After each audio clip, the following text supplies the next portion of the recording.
net to the right side. Coe walking in, crossover to Russell, he scores!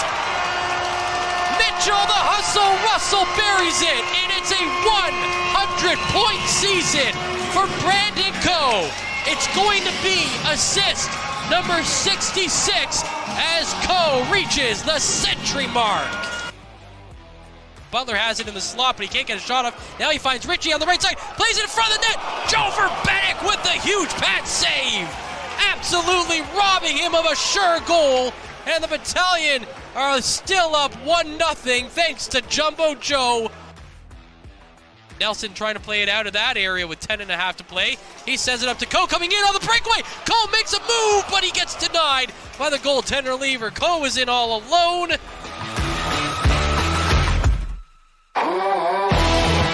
5 seconds to go in the power play as Coe brings it back in. His team up by a goal as he sends a pass across to the far side. In front to Winslow, and he buries it! Avery Winslow gives the Battalion a 2-goal lead. North Bay up 2-0. Then there's a chance for Wakely in front of the net. Save made, and then he backs it into the net. Dolan Wakely with the goal. It's 3-0 North Bay. They bring it back in the zone in the middle. Butler's shot is stopped. Or check that, Ritchie's shot is stopped. They send it on net, and it's in the back of the net. It went up in the air, came back down, and one of the Oshawa players at the side of the net batted it out of the air. It looks like it's Tullio that did it as he leads the charge back to the bench.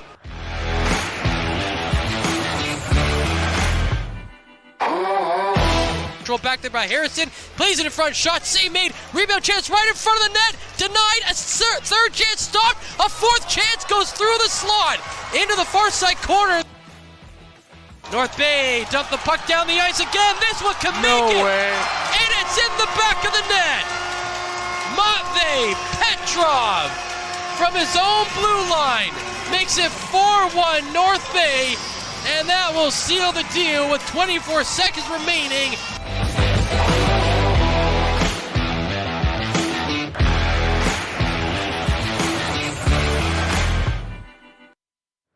And that was last Thursday as the Battalion wrapped up the regular season with a win over Oshawa. Since then, they won a game in Sudbury, lost in a shootout to the Generals, but the second season officially starts tonight here at Memorial Gardens as the Battalion host Ottawa to begin their playoff run. This is the Game Day Broadcast pregame show, proudly sponsored by Long's Maple Syrup, 100% pure Canadian. Yes, for the first time in 6 years, the North Bay Battalion are opening a playoff series on home ice, and it's been a while. Remember back in 2016, they beat Peterborough in 7 games to advance to the second round, and the next year they missed the playoffs. Then they had 2 unsuccessful first-round series against Kingston and Niagara, and of course they didn't finish the 2020 season, and there was no OHL hockey last year. So Derek Lindemann, who's joining me, Bob Coles, on our pregame show, it's been a while for the North Bay Battalion opening a series on home ice. It has been a while. It's exciting to see playoff hockey here again at Memorial Gardens, just the electricity that was in this building in warm-up. And as you said, it's been a while that North Bay has had that home ice advantage, and it's going to be key as they get that through the first 2 rounds. If they can make it to the second round, they'll have home ice again, and it's just going to be a big thing. Ryan Houlihan touched on that during your scrum, which we're going to hear momentarily, but he talked about how important it is and how loud this building can get that last time he was here with the team back in 13-14. So North Bay finished second. They win the Central Division. Ottawa 7th. And so Ottawa and North Bay have not met in a playoff series since the North Bay Centennials were here. Now the Battalion did play the 67's when they were in Brampton, but this is the first North Bay Battalion Ottawa 67 playoff series. So the big news and notes, no Kyle Jackson. We'll touch on that as we go forward and what impact that has. But as Derek just indicated, Ryan Houlihan held his weekly scrum before the playoff series is about to begin. Let's hear some of that now. Coach, while playoffs starting, Tell us about Ottawa and what you've noticed in the games you've played against them this year. We have a lot of respect for this team, this organization. They're a really, really hard-working bunch. They play the game the right way, extremely well coached and disciplined and structured. They're going to be a tough matchup. And, all of our games this year, even going back to exhibition, have been very close, very tight. Expect it to be the same way. After such a successful regular season, how are you looking to build on that heading into tomorrow and just the series in general? Well, we've been able to kind of experience a lot of new things as a group this year, and our message every time has been, okay, it's a check mark, and then we got to move on to the next task.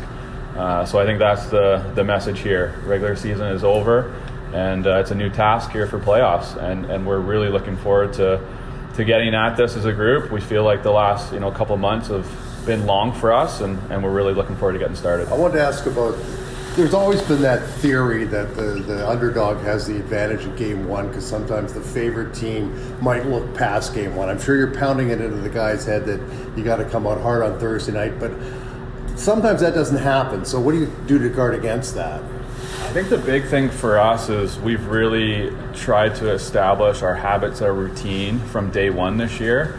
And the big thing we've been stressing is we don't have to change anything. We're not going to change something, whether it's our systems, our structure, how we prepare our group.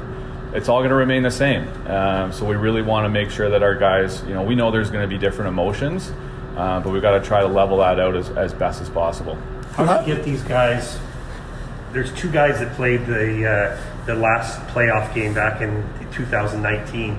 How do you get the guys that have not, obviously because of COVID, been able to experience playoff years, get them prepared? I guess Ottawa's probably in the same boat, but how different is this after such a long time away from OHL playoff hockey to get your team prepared? Well, I think it's no different as the season goes on, from exhibition to the start of the year. The things, games ramp up after Christmas, after the trade deadline, the last little bit here. Trying to clinch the division title. There's been a lot of emotions that we've experienced as a group today or this year, and it's going to be the same in the playoffs. And ultimately you got to experience it. You got to go out and you got to experience it. You got to relish the challenge, love the moment, love the emotions, and just go at it like that.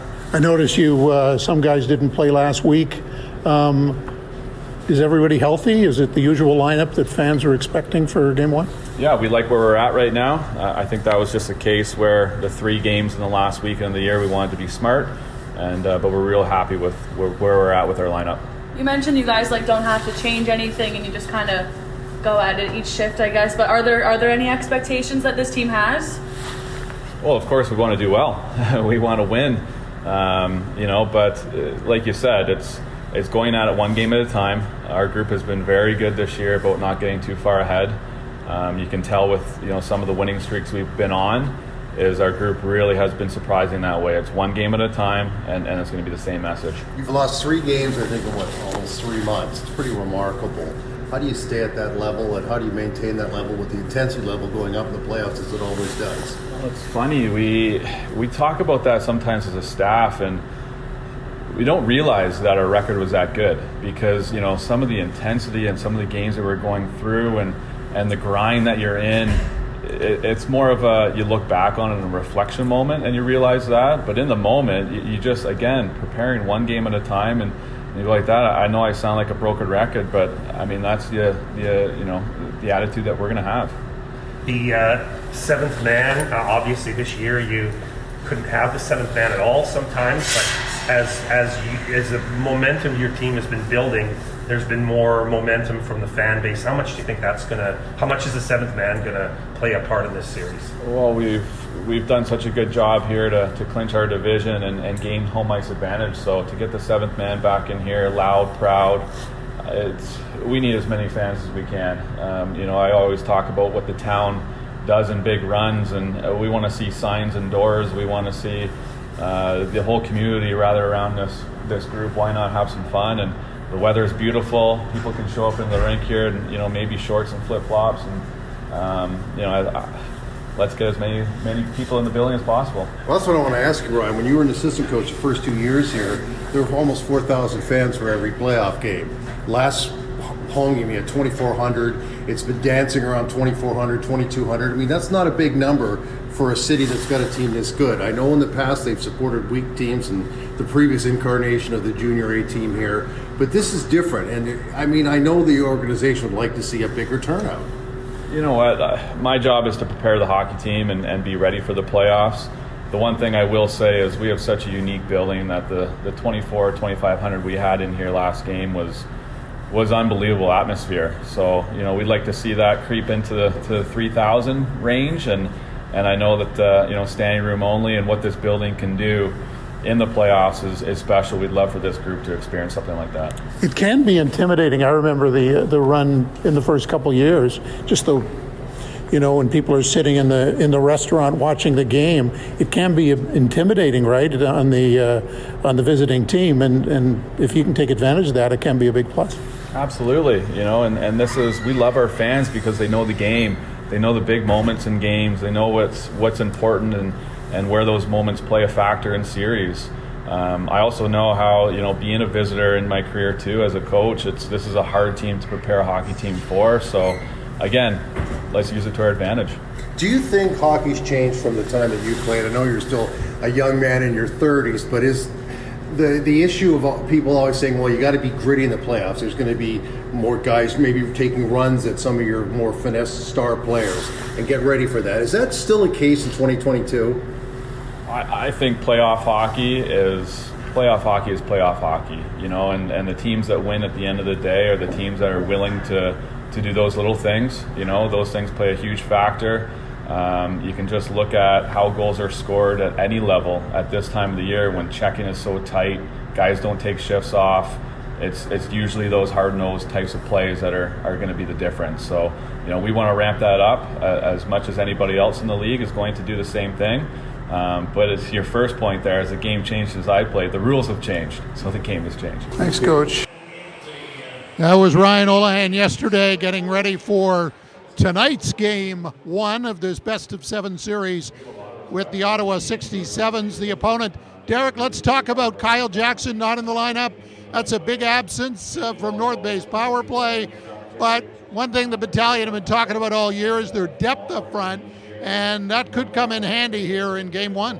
It's definitely going to come in handy. Everyone's hush-hush about Kyle Jackson, why he's not in the lineup tonight. We can't get any word on him, so unfortunately we can't pass anything on, but they have dealt throughout the season without some of those key players, and they've spent time without Kyle Jackson in the lineup. They were able to get through that hurdle, and they're going to have to do it again.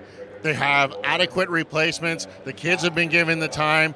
It's now to see, can those youngsters step it up and live playoff hockey here in North Bay? And it means Nick Sema and Anthony Romani both play. Kyle Jackson did play last Thursday, did not play in Sudbury or Oshawa on the weekend. Don't know what that means, but those are the facts. Joe Verbeek, of course, in net for the North Bay Battalion.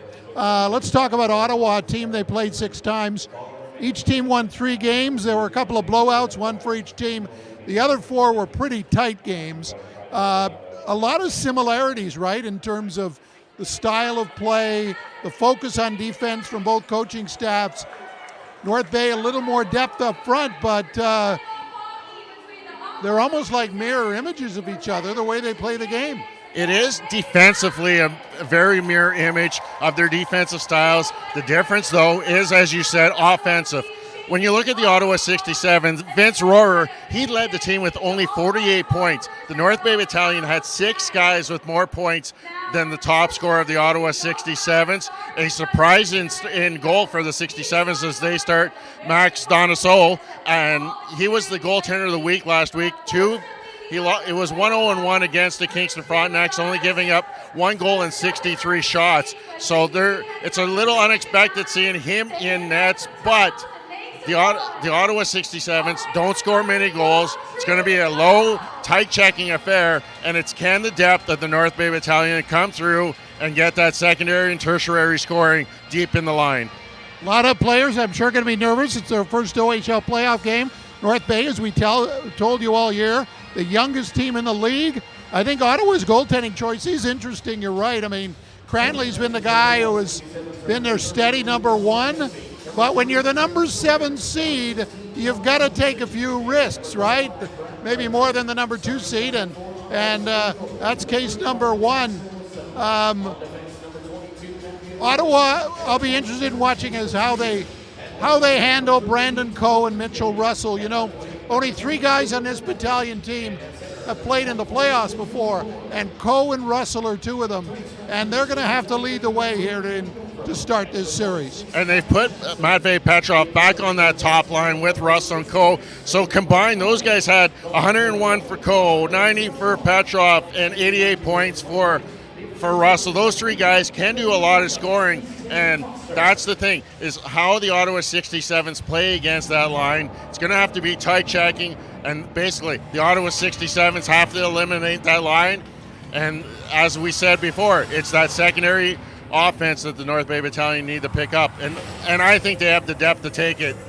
North Bay's had great experience when they've had home ice advantage. In fact, since they've come to North Bay, they've won every series. They've had home ice advantage, and they're favored to win this series, no doubt about it. But there could be some fingers crossed in the stands, right? Because if it's a lower scoring series, the games could be tight. So Matt Sucrum's voice may get tested if we go down deep into the third period, or even, God forbid, overtime here. But this should be a whale of a series. Oh, it's getting loud in here already. I'm just looking quickly behind me. It looks like this side is pretty well packed solid already. Getting a good crowd on the other side. I'm going to see probably one of the biggest crowds here in North Bay of the season. Exactly what we want is that 7th man to be here, be loud and proud. Let's lead those battalions to victory, and let's not make it easy for the Ottawa 67s. And again, unlike the regular season, Game 2 is not on Sunday. It's Saturday night at 7. Then they head to Ottawa for Monday and Wednesday. And if there's a 5th game, it'll be on a back-to-back scenario next Thursday night as the Battalion come on the ice. And it'll be interesting how these young guys handle it, and I'm sure they'll handle it with flair and balance and skill as they have all season long. And the Ottawa 67s, they got nothing to lose in this series, and they're going to come out and take some chances, and we'll see how that works out for them. So it should be a great series, Derek. And one more comment before we go? Battalion in 5. Okay, no prediction from the host. Just good. Enjoy the hockey. It's great. 6 years is a long time to wait. And the Battalion won that series over Peterborough in 7. They're trying to break a 2-season playoff losing streak here in this series, losing to Niagara and Kingston. Of course, Courtney Kenny is doing the color tonight. Matt Sucrum will have the play-by-play story. And Courtney, a lot of excitement, and I'm sure it's going to measure up. A lot of excitement, Bob. I was basically levitating through my workday at the ONR today, basically without the excitement of coming here, put a Battalion flag on my car, ready to go. But yeah, no, it's going to be very exciting here today as we're about to get ready for O Canada at Memorial Gardens, and we'll get more comments after that. But for now, here's O Canada, live from the Gardens.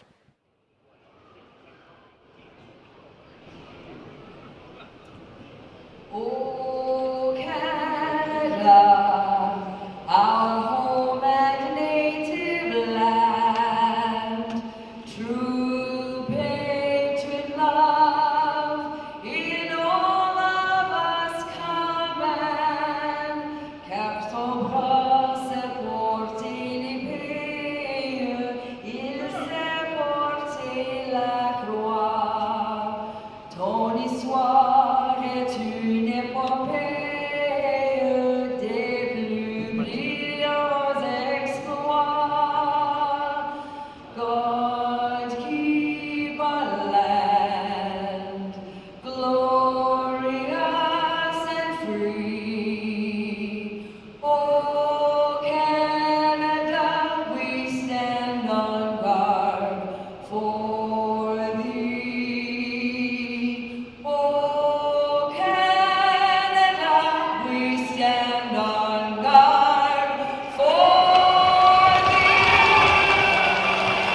And we're just about ready for puck drop here with one of the loudest crowds we've heard yet at the Gardens.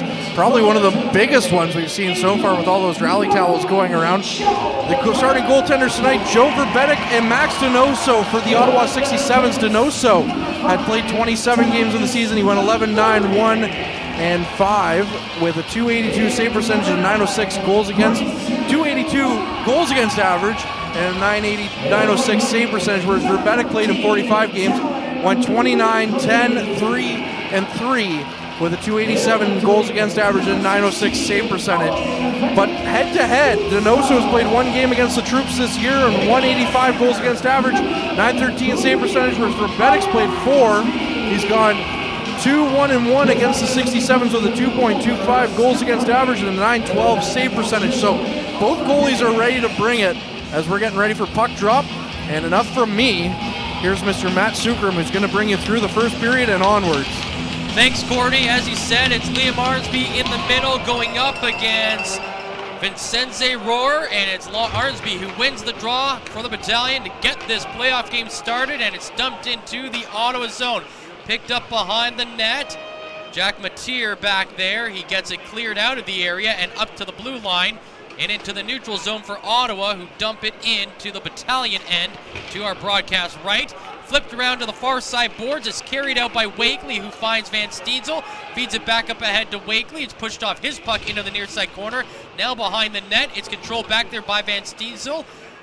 Mateer is back there. There's a hard hit on Wakely. No call coming as the 67's move the puck through the neutral zone, taken away quickly by Winslow. He gets it back up ahead to Russell down the left wing side. He flips it around to the far side boards to find Petrov back up on the top line tonight. He dishes it off to Coe, who gives it back behind the net to Russell. Russell to Petrov in the corner, in front to Coe, but they can't complete the pass. And it's Beck who carries it out of the zone. He dumps it into the North Bay end boards, and it's pushed around to the near side. Constantini at the blue line tries to chip it forward. Matvei Petrov of the Battalion stops it and clears it to the neutral zone. Dumped into the Ottawa end, and the Battalion will change a minute 20 into this game. It's Beck for Ottawa in the neutral zone. He'll dump it back down as this crowd has not quieted yet here at Memorial Gardens. No score, a minute and a half in. Puck inside the North Bay zone as it's flipped around to the board, to the blue line. Shot back down low by Varga, and it's in the corner. Paul Christopoulos of the Battalion doing some good work down there to get the puck loose and cleared out of the zone for North Bay. Turned over in the neutral zone, and Ottawa comes back in.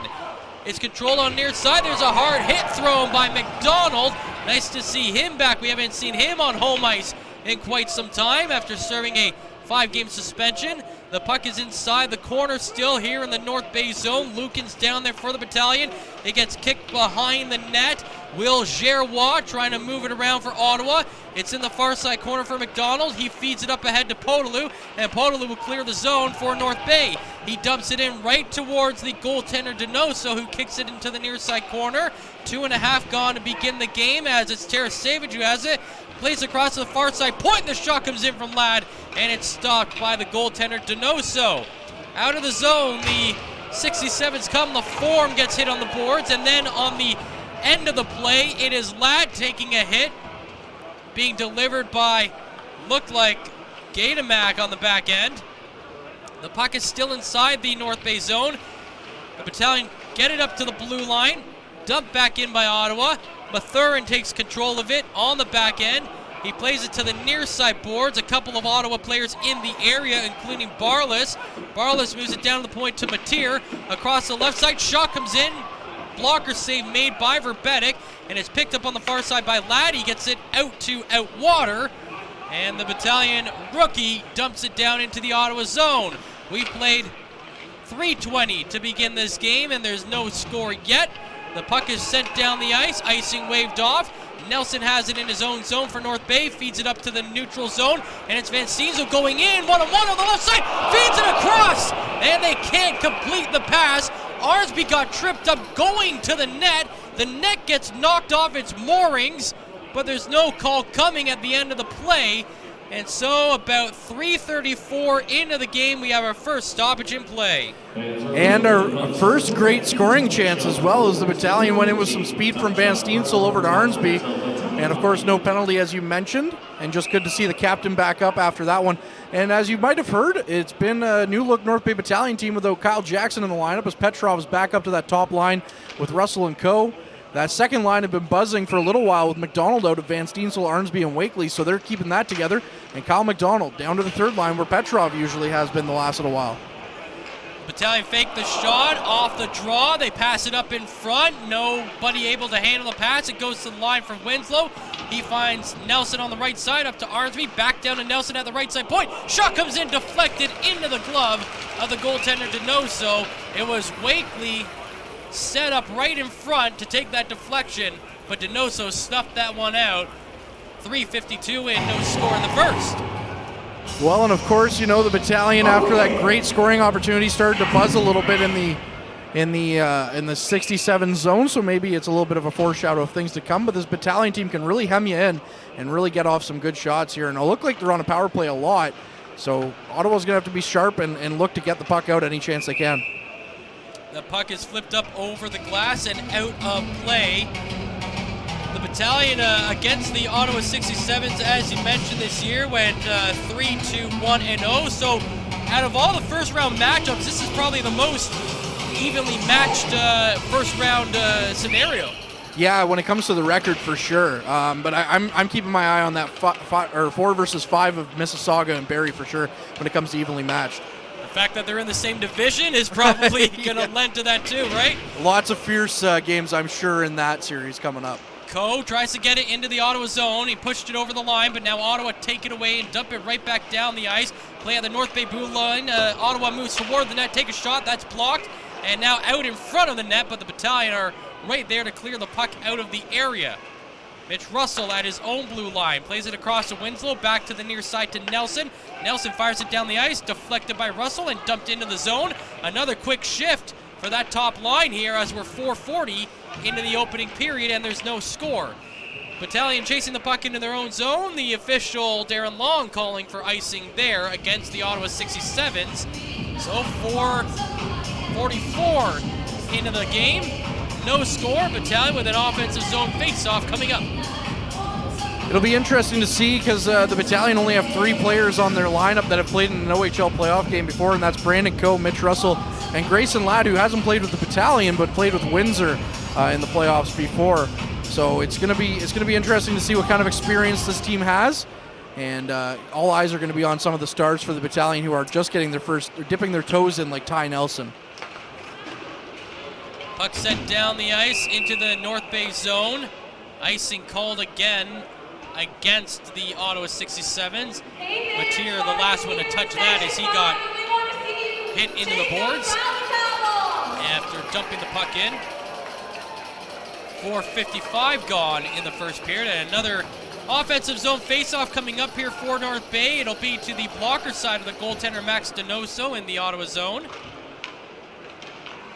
Battalion win the draw, but they can't hold the blue line. Very quickly from the neutral zone, they dump it right back in. Coe chasing the puck deep into the zone, holding it back there. Looks like Ranveer Gilshane. And he'll bring it out and dump it down the ice. And that's icing again against the Ottawa 67's, with now 5 minutes and 24 seconds gone to begin this period. One player that I'm sure the troops are going to see a steady diet of that they didn't in the regular season is number 13, Tyler Boucher, who was a first-round pick of the Ottawa Senators, who's now plying his trade with the 67's. Came in highly touted.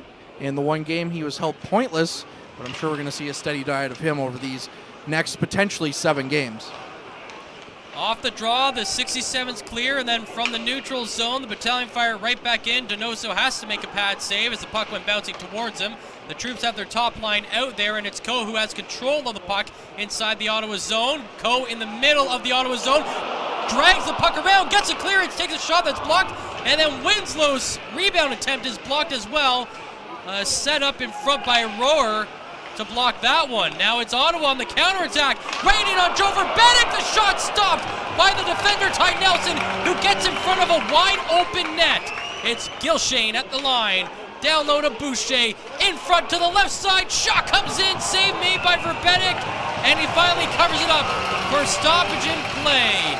6:01 into the game, and Verbetic stands tall. Verbetic's last playoff experience was in the NOJHL with the Powassan Voodoos, where they lost in the Eastern Final in 4 straight games, although I will say, as someone who watched 2 of those 4 games, that was the closest sweep I've ever seen. They were all 1-goal games pretty much, but Verbetic, yeah, we talked to him on the podcast this week, and he mentioned how that was his last playoff experience, so he's getting really well acquainted with the playoffs here early. Fired in towards Verbetic. He makes a save. Shot around to the near side. Constantini is there for Ottawa. Plays it back to the far side. The shot off the mask of Verbetic. Stayed loose going to the left side, but now Ladd breaks up the play for North Bay. It's shot off his stick around to the near side and cleared off the glass down the ice.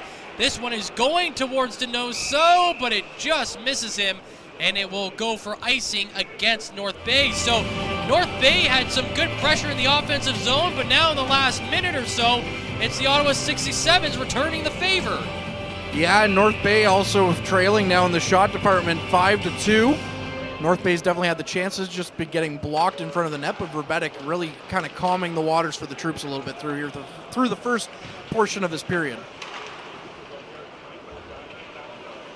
6:40 in, and the 67's dump it right back into the North Bay zone. Play on the far side corner. Romani behind the net now for North Bay.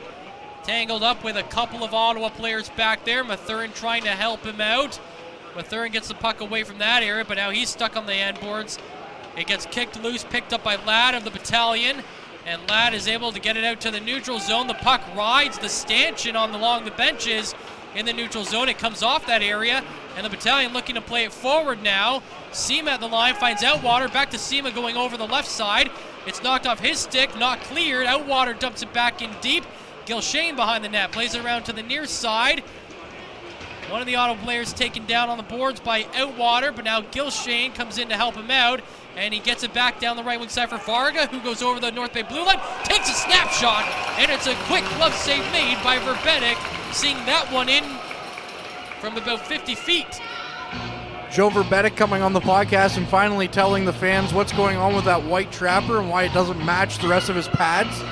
Of course, it has something to do with Montreal Canadiens rookie camp, but we'll hear from that in the first intermission. But Verbetic, again, just being that calming presence. And you know who's had a good first half of the period so far, I thought, is actually Owen Outwater. He's done a great job on the forecheck and back check for the troops so far. Love to see that continue for him. Ottawa win the draw. Gilshane from the line takes a shot. It's blocked by Tarasevic, who gets right down, takes the shot off the knee without a stick in hand. And then off that block, the puck cleared the zone, and then Tarasevic went and got his stick. Just something about the fact that this team thinks defense first while putting up the offensive numbers that they do is quite remarkable for a Battalion team that really wasn't known for that in the past. It's Podolou now coming down the right wing side, drops it back to Tarasevic. Tarasevic with the shot in and out of the glove of Denoso and in behind the net. Couple of players back there for North Bay. Tarasevic gets held back there, but now Podolou ends up with a puck into the corner. Tarasevic out in front of the shot is blocked. It was McDonald right there. Down to the point, Christopoulos comes in. Cross zone pass, he can't get it to Tarasevic. Off a deflection, down to the point to Winslow, back in behind the net to McDonald. McDonald now coming down the near side boards. It's knocked off his stick and cleared out to the neutral zone. Coming over the line is Pinelli, and he will dump it into the North Bay, and that's a good shift from that quote-unquote third line penciled in tonight by Ryan Olahan of the Battalion. The Battalion get it cleared out of the zone again. It is Nelson in the neutral zone. Dumps it all the way down the ice. Play in behind the net. It is Petrov and Russell battling back there. It comes out in front. Coe has it from his knees, falling down, shielding the puck. He tries to complete a pass, but it didn't work, and now Ottawa go the other way with it. They dump it in. It's picked up quickly by Nelson, who gets around to the near side to Petrov. Petrov gets it up to Russell, and the Battalion overager clears it out of the zone. Over to the far side to Nelson. Nelson tries to get up to Coe. He gets blocked on the boards. Puck comes loose in the neutral zone. Petrov places it behind his own blue line to Winslow, who gets it up ahead to Russell, and Russell dumps it into the Ottawa zone with Coe chasing. Coe in behind the net, trying to center it. That got blocked, and now Ottawa looking to pick up the loose puck and clearing the zone. Coe throws a hit on the boards, but the Ottawa player is still coming out of the zone with it. That's Stonehouse, who dumps it into the North Bay zone. Then he gets hit on the boards. Beck gets hit on the boards as well, this time by Mathurin, and the Battalion look to clear the puck. They get out to the neutral zone with 10 minutes gone to begin the period. Up ahead to Wakely going into the net, but he can't get a shot off. Picked up behind the net, and the Ottawa 67's clear. Still no score here in the first period, halfway through. And it's Arsby going down the right wing side. Arsby tries to play back to the point, kept there by Mathurin. His shot gets blocked. Still at the line, Beck trying to get it out for Ottawa, and he finally does as he got tangled up with Arsby there. He sends it down the far side to Sermon. Sermon centers, and the shot goes off the shoulder and then off the post for Bennett, getting lucky there on that one.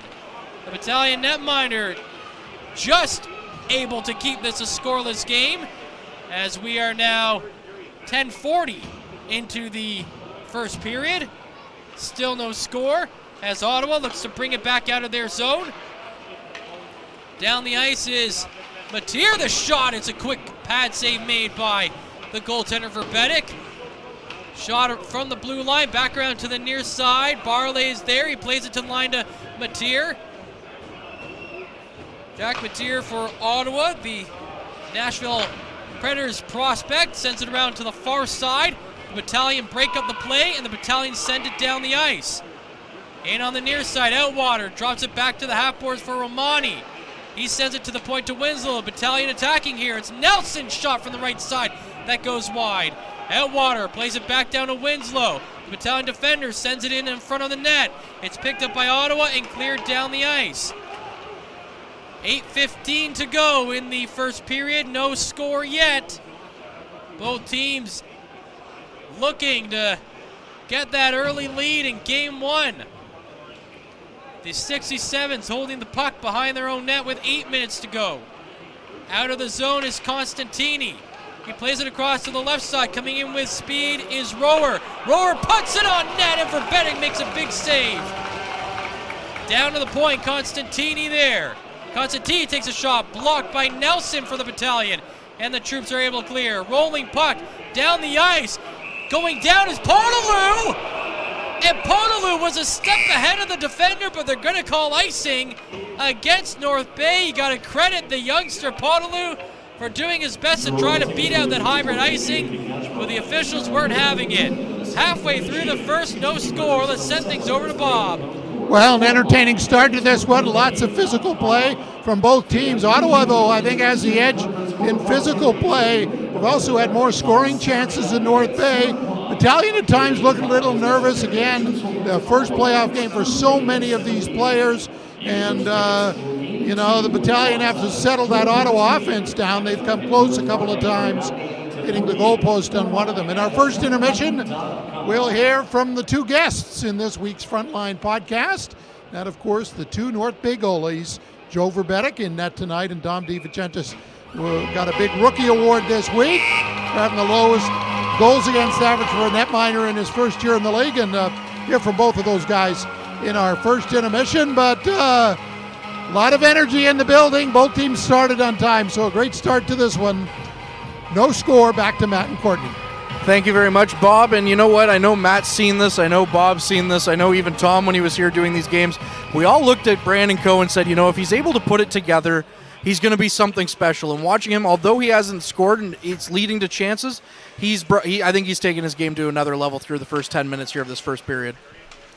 As you said, no score yet, but I agree. Brandon Coe making things happen out there on the ice, and we'll see if the Battalion can take advantage of that and get that opening goal. That line is back out there now as it's Brandon Coe dumping it into the Ottawa zone. Ranveer Gilshane gets it over to the far side, and it's cleared out of the zone by Ottawa.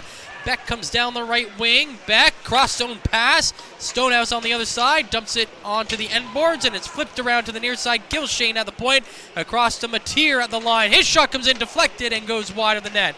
Behind the net, Johnston with it. Johnston coming down the boards. It's poked off his stick. Picked up by Russell of the Battalion, and Russell gets it out to the neutral zone. Knocked off his stick, and now it's Mateer on the back end, dropping all the way to his own goal line. He plays it across to the right side to Gilshane, and now Ranveer Gilshane goes back in behind the net. 6.5 to play. He leaves it behind the net for Rower, the top line center of the 67s, going all the way down the ice, gets around a defender, then falls as he takes a shot, and that negates his good skating opportunity going coast to coast there. Coe picks up the puck in the neutral zone and dumps it into Ottawa's end, and that line will change. 6:10 left in the first period. Still no score here as Ottawa leads 8-4 in the shot category. They bring it out of the zone. No, it's stopped at the line, and now dropping back to get it is Mateer. He's knocked off the puck. It's in behind the net. Now Mateer gets it back, plays it up ahead to Boucher, and Ottawa still, well, they did clear, but then it went off the skate of Arnsby, went back into the Ottawa zone, and Van Stiesel hadn't cleared, so they're going to call it offside. Yeah, a little bit of a confusing chain of events there for the Battalion and the 67s, but all we know is that the face-off's coming down here at the 67s blue line on the broadcast side of the rink, with 5:54 now left in the first period. The 67s are doubling the troops in the shot category, 8-4, but so far through this part of the period, that may be misleading, as it's kind of been an even start to this game so far, but the Battalion, you want to see a little bit more from a team that finishes Central Division champs. Sent down the ice into the North Bay zone. Verbetic plays it to line. Shot comes in from Constantini, just goes wide. Verbetic hadn't got back into his net fully yet on that shot.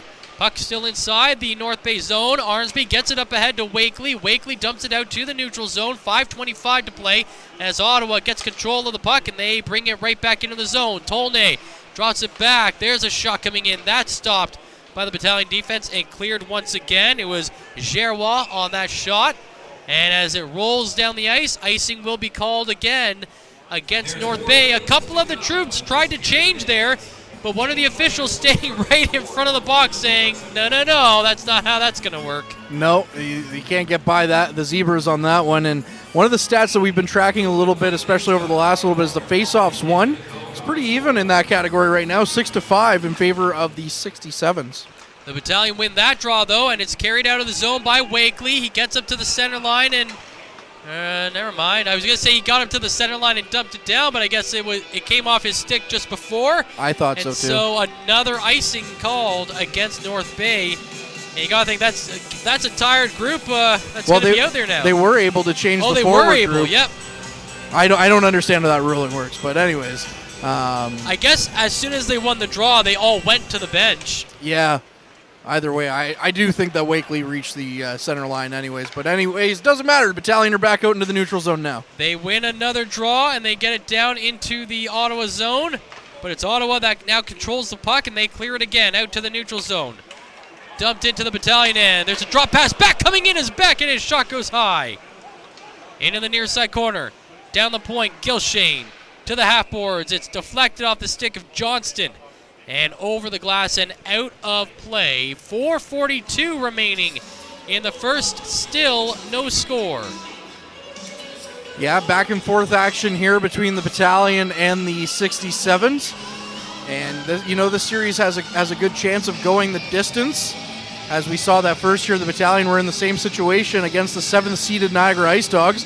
Niagara went up 3-1 in that series before the troops clawed their way back, before being victorious in a great Game 7 here at Memorial Gardens, before going on that Cinderella run to the OHL Finals, where they fell in 5 games to the Guelph Storm. But it'll be interesting to see if history repeats itself, or if the Battalion, this team, is able to get off to a hot start right away.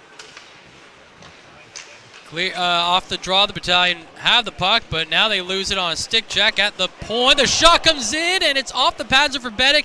Then it just slid across the blue crease, and then finally it escaped the scoring area, but that puck was just left alone. And fortunately for the Battalion, there were no white Ottawa shirts in that area to just bank that one into the empty side of the net. 4:10 remaining now in the first period. The puck inside the North Bay zone on the far side corner. Ottawa digging away at it. They get it back along the end boards. Now to Boucher on the right side. In the middle, Pinelli, the shot. Point blank save made by Verbetic. Loose puck still on the paint. And now he recovers it for the stoppage in play. 3:56 to go in the first. No score. Well, so far, Jumbo Joe Verbetic has been holding his ground and holding the fort for the troops. Hopefully that can continue while they try to get their feet under them a little bit offensively, as they've started to collapse here on these last few shifts. So the Battalion definitely needing Joe to stand tall, and he's been up to the task so far for the first 60 minutes and 4 seconds of this first period. Face off inside the North Bay zone to Verbetic's glove side. Ottawa win it off the draw. One-time shot, and it's a save made by Verbetic. That one got through, and now things are starting to get a little chippy after the whistles. The guys on opposing teams are chatting with each other, throwing a couple of fists either way, and you're going to wonder how that plays out over the course of the series. Obviously, these two teams have had some tough, gritty games over the course of this season. They haven't seen each other in a while, but you don't forget things too often, no matter how long it's been over the course of 68 games. The Battalion dumped the puck down the ice. Smythe with the puck in behind his own Ottawa net. He gets it down the near side to Laforme, who clears it out to the neutral zone. Seema's out there for North Bay. He tries to play it forward again, and Smythe taking it away over to Constantini. Back over to the far side to Smythe. And Smythe gets it up to the North Bay blue line, and it's dumped in. Play back into the near side. And Outwater tried to clear it, turned over. Bouchard at the side of the net takes a shot. Save made by Verbetic. Bouchard had to double clutch on that one, not realizing the puck was really on the end of his tape before he got a shot off, and Joe Verbetic making another big stop here with 2:52 to play in the first period. Now Sermon plays it back across the far side to Tolnay. Now in behind the net, Arnsby throws a big hit, and the Battalion get the puck cleared out of the zone. Van Steensel racing down the left wing side, tries to pass it into the middle to Wakely, but the play is broken up, and it's Bouchard, Giroux, who gets control of the puck, and he dumps it right back down towards Verbetic, who puts the pads down and turns it aside with 2:25 to play in the first. The Battalion clear it up ahead to Van Steensel. Van Steensel gets tangled up with Mateer in the neutral zone. Mateer and Van Steensel slowly getting off each other. The puck at the point, big shot in from Christopoulos, and the save is made by the Ottawa goaltender Donoso. Now it's picked up by Ottawa in the middle of their own zone, and they get it cleared and dumped in to the North Bay end. It's Beck behind the net for Ottawa, pressured by Mathurin. They leave the puck in the corner. Stonehouse trying to get control of it for Ottawa. He's battling with Christopoulos. The puck gets knocked loose, picked up behind the net, over to the near side of Van Steensel, and he clears again. Out to the neutral zone, and now right back into the North Bay end. Christopoulos gets it ahead, dumped in by McDonald's deflection. And with 1:40 remaining in this scoreless first, the Battalion looking for some offensive zone pressure here. It's Podolou on the far side corner. He finds McDonald trying to center it to Tarasevic, but it's knocked away from his stick by Pinelli. And Pinelli will clear it out of the zone. Going down the left wing side, battling with Ladd, one-on-one into the corner. Pinelli turns and carries it down the half board, sends it back to the corner. Mathurin gets it out of that area for North Bay and cleared over the blue line. Tarasevic carrying it down. Tarasevic over the line, takes a shot, save made by Donoso for a stoppage in play. 1:10 to go in the first, and we are still scoreless. One thing that came out today was the OHL Coaches Poll, where they went around and polled all the coaches, of course, and asked them, certain things that aren't necessarily awards, but what they think about certain players. And just because of that big hit, it made me think of the hardest worker award nod that Liam Arnsby got in the Eastern Conference, coming in above Jordan Fraxka and Declan McDonald. He also picked up a couple of other nods as well, including he was there for best body checker. He was the third in the East, so we see him throw his body around quite a bit, as he did right there behind the Battalion net. And I've said this since they drafted Liam Arnsby. He reminds me of a Wendell Clark type player who could do it all. Physical, can score, can set you up. Here comes Boucher down the ice for Ottawa, but he goes offside. Yeah, that is who Liam Arnsby reminds me of, is Wendell Clark. I was just going to say, that shot that came in, the save that Donoso made, that's the first shot that the Battalion have taken in their last 7 minutes. So they really had been hemmed down in their own zone. And Joe Verbetic, huge credit to him to keeping this scoreless with 57 seconds remaining. Absolutely. Verbetic really doing his part here through the first period for the Battalion. Hopefully he can continue, but hopefully the Battalion don't need his services as much moving forward as well. 50 seconds to go as Ottawa looking to play it out of their own zone. Coming down the ice is Varga. He gets hit on the boards, and now Russell takes control of the puck behind his own blue line. His clearing attempt is stopped, and now Russell throws a hit, and the Battalion have some room, but they drop it back deep into their own zone. Now it's Nelson. Flips it down the far side boards. Over to Coe coming in. He finds Petrov. The shot save made by the goaltender Donoso on the one-timer from Coe to Petrov. 20 seconds remaining in the period. And the captain's line is out there. Arnsby throws a hard stick check on Mateer, but he carries the puck into the zone, into the North Bay end. There's a hard hit behind the net as Ladd throws the body on, I believe it was Beck back there. And it is still behind the net as Ladd now carries it to the far side. Beck returns the favor. The shot comes to the point. Or the puck comes to the point. There's a shot. Save is made. And after the buzzer goes, one of the Ottawa players, Stonehouse, decided to put the puck into the net. Arnsby took exception to that, and the two of them tangled up, and they are now separated by the officials, and we'll see if anything gets dealt in terms of penalty minutes going into the second period. We'll see, but bit of a physical period there. No score yet on the board, though. Yeah, and that's kind of one of those unwritten rules that you see in hockey where, you know, if the play's dead, you don't put the puck in the back of the net like that. And, of course, they throw a couple of punches. There might be some offsetting penalties coming up. But, yeah, back and forth period for the two teams. Joe Verbetic really standing on his head at one point for the troops. But to take you through all that and more, here's Bob Coles along with Derek Linneman. Gentlemen? Thanks, Courtney. I checked one of the sports betting sites, and they say the odds were about 100%. And at some point in this series, Stonehouse and Arnsby would get into some kind of shoving match. So, but Arnsby is getting the 2 minutes. They just put that up on the board, and so is Stonehouse. So the boys right on top of that one, and looks like 4-on-4 to start the second period in a scoreless game. Ottawa out shooting North Bay 11-7. We will get Derek's comments in a moment. Around the OHL on playoff night number 1, Kitchener is leading London 1-0. They'll play tomorrow, too, in London. Sarnia and Windsor 1-0. Alex Christopoulos, a former North Bay Battalion player, with a goal for the Spitfires, who a lot of people are picking them to get to the OHL final this year. And we'll see if that happens. And Guelph and the Sioux are underway as well. No score. Hamilton and Peterborough also in action tonight. And no score in that one. 3 minutes left in the first period. As for the stats of this one, we mentioned the shots, 11-7 Ottawa, no power plays, face-offs won 10-9 North Bay. And so physical contact, I guess, was the big story, Derek, in that first period. Ottawa came out wanting to hit everything that moved. North Bay joined in, and so we're in a scoreless. We thought it'd be tight checking, not a lot of goals, and the first period didn't surprise us. No, it was tight checking. Ottawa, as we said in the pregame, isn't a team that's going to score lots of goals. Very defensive, structured, sound game. But Ottawa's not having any trouble getting out of their own zone. North Bay's got to get a little more forecheck. I want to see them hammering those D a little bit more, get a little bit more physical on that forecheck, and not make it easy for those Ottawa 67 defensemen to go retrieve those pucks.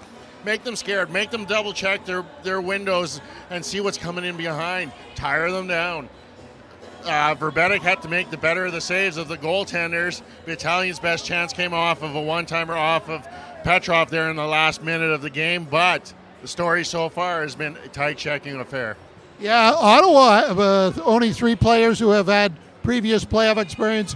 North Bay, 3 players. Grayson Ladd, the other, in addition to Brandon Coe and Mitchell Russell. But I thought North Bay looked more nervous. Maybe North Bay is a young team. First playoff game in their first season, really, for so many young players. North Bay looked a little tight.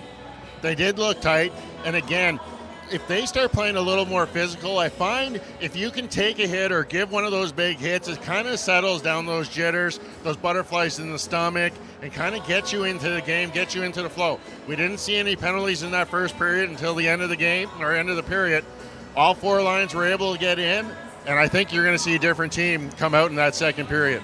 Well, it'll be interesting what Ryan Ulan has to say to his team after one period. We'll have more hockey talk in a moment, but first we're going to tell you the first period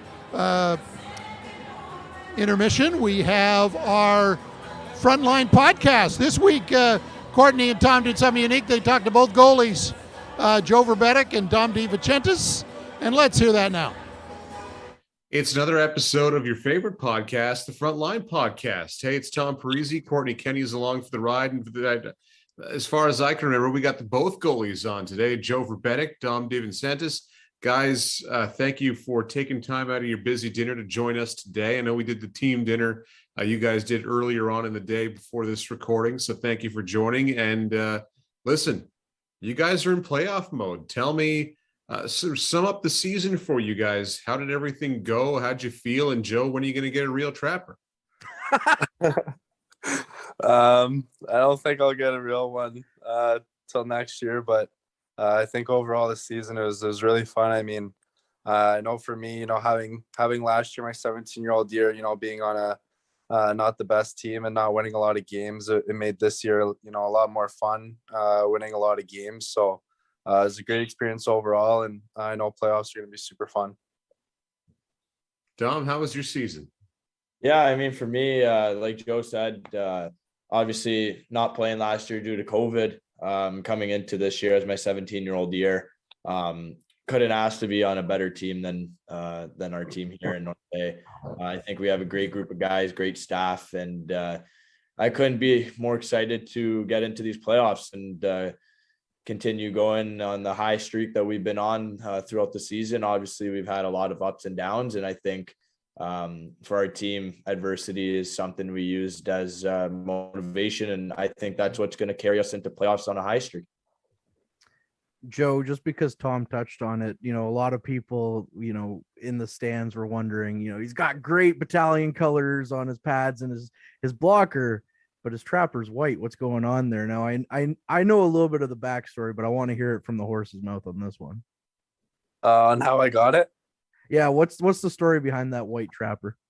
Yeah, so it was just when I was in Montreal camp, I was with one of the head Bauer guys, the Bauer goalie guys. So I was talking to him about, all the different gear and things like that. And he showed me some, he had some demos of new gloves, and he showed me the glove that I have now. And, I thought it was comfy and it was different. It was, different than the glove I had before. So I just tried it.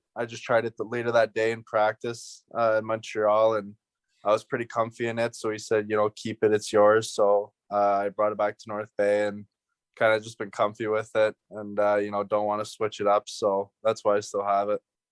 You know what? If it works, it works. I don't judge. You guys are the first guys to ever have actual Battalion colors on your goalie pads. I hope you know that. Yeah, I know. Yeah, it's pretty cool.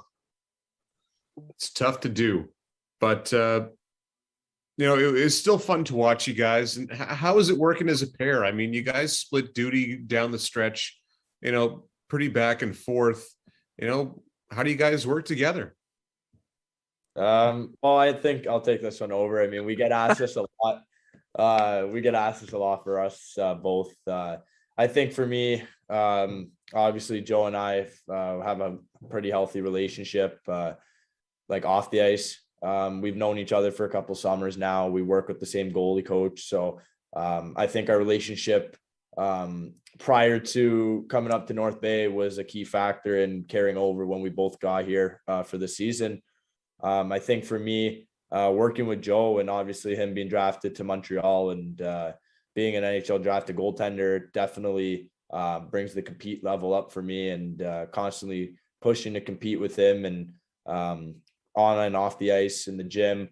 And I think for Joe, obviously when you have someone pushing you, you're going to continue pushing, and that's how we both get better. And I think that's why I believe we have one of the best 1-2 duos in the league, constantly just based on competing on and off the ice and competing for each other's spot on a daily basis, which is going to obviously get everyone better, even the players. If we're both competing during practices and it's just a high tempo practice, everyone's getting better. And I think obviously, like I mentioned before, going into playoffs, that's definitely what you need out of your team, is a high paced team, high tempo team. But more specifically for the goaltending, I think that's why we've had so much success as a goaltending duo this season, is due to pushing each other on and off the ice.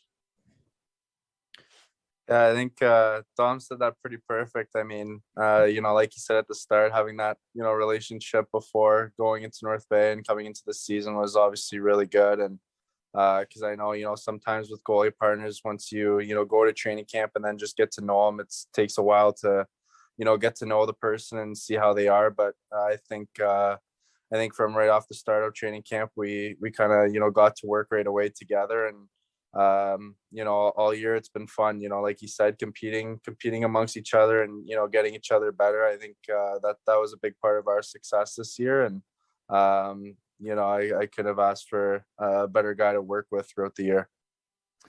On that relationship, Joe, you've been on before. You were on before you were drafted and said you'd love to be picked by Montreal because growing up you're a bit of a Habs fan. And Dom, we've had you on a couple of times and you're a big Leafs fan. So does that create any friction or anything in the tandem? No, we haven't really talked about that. So I don't think so.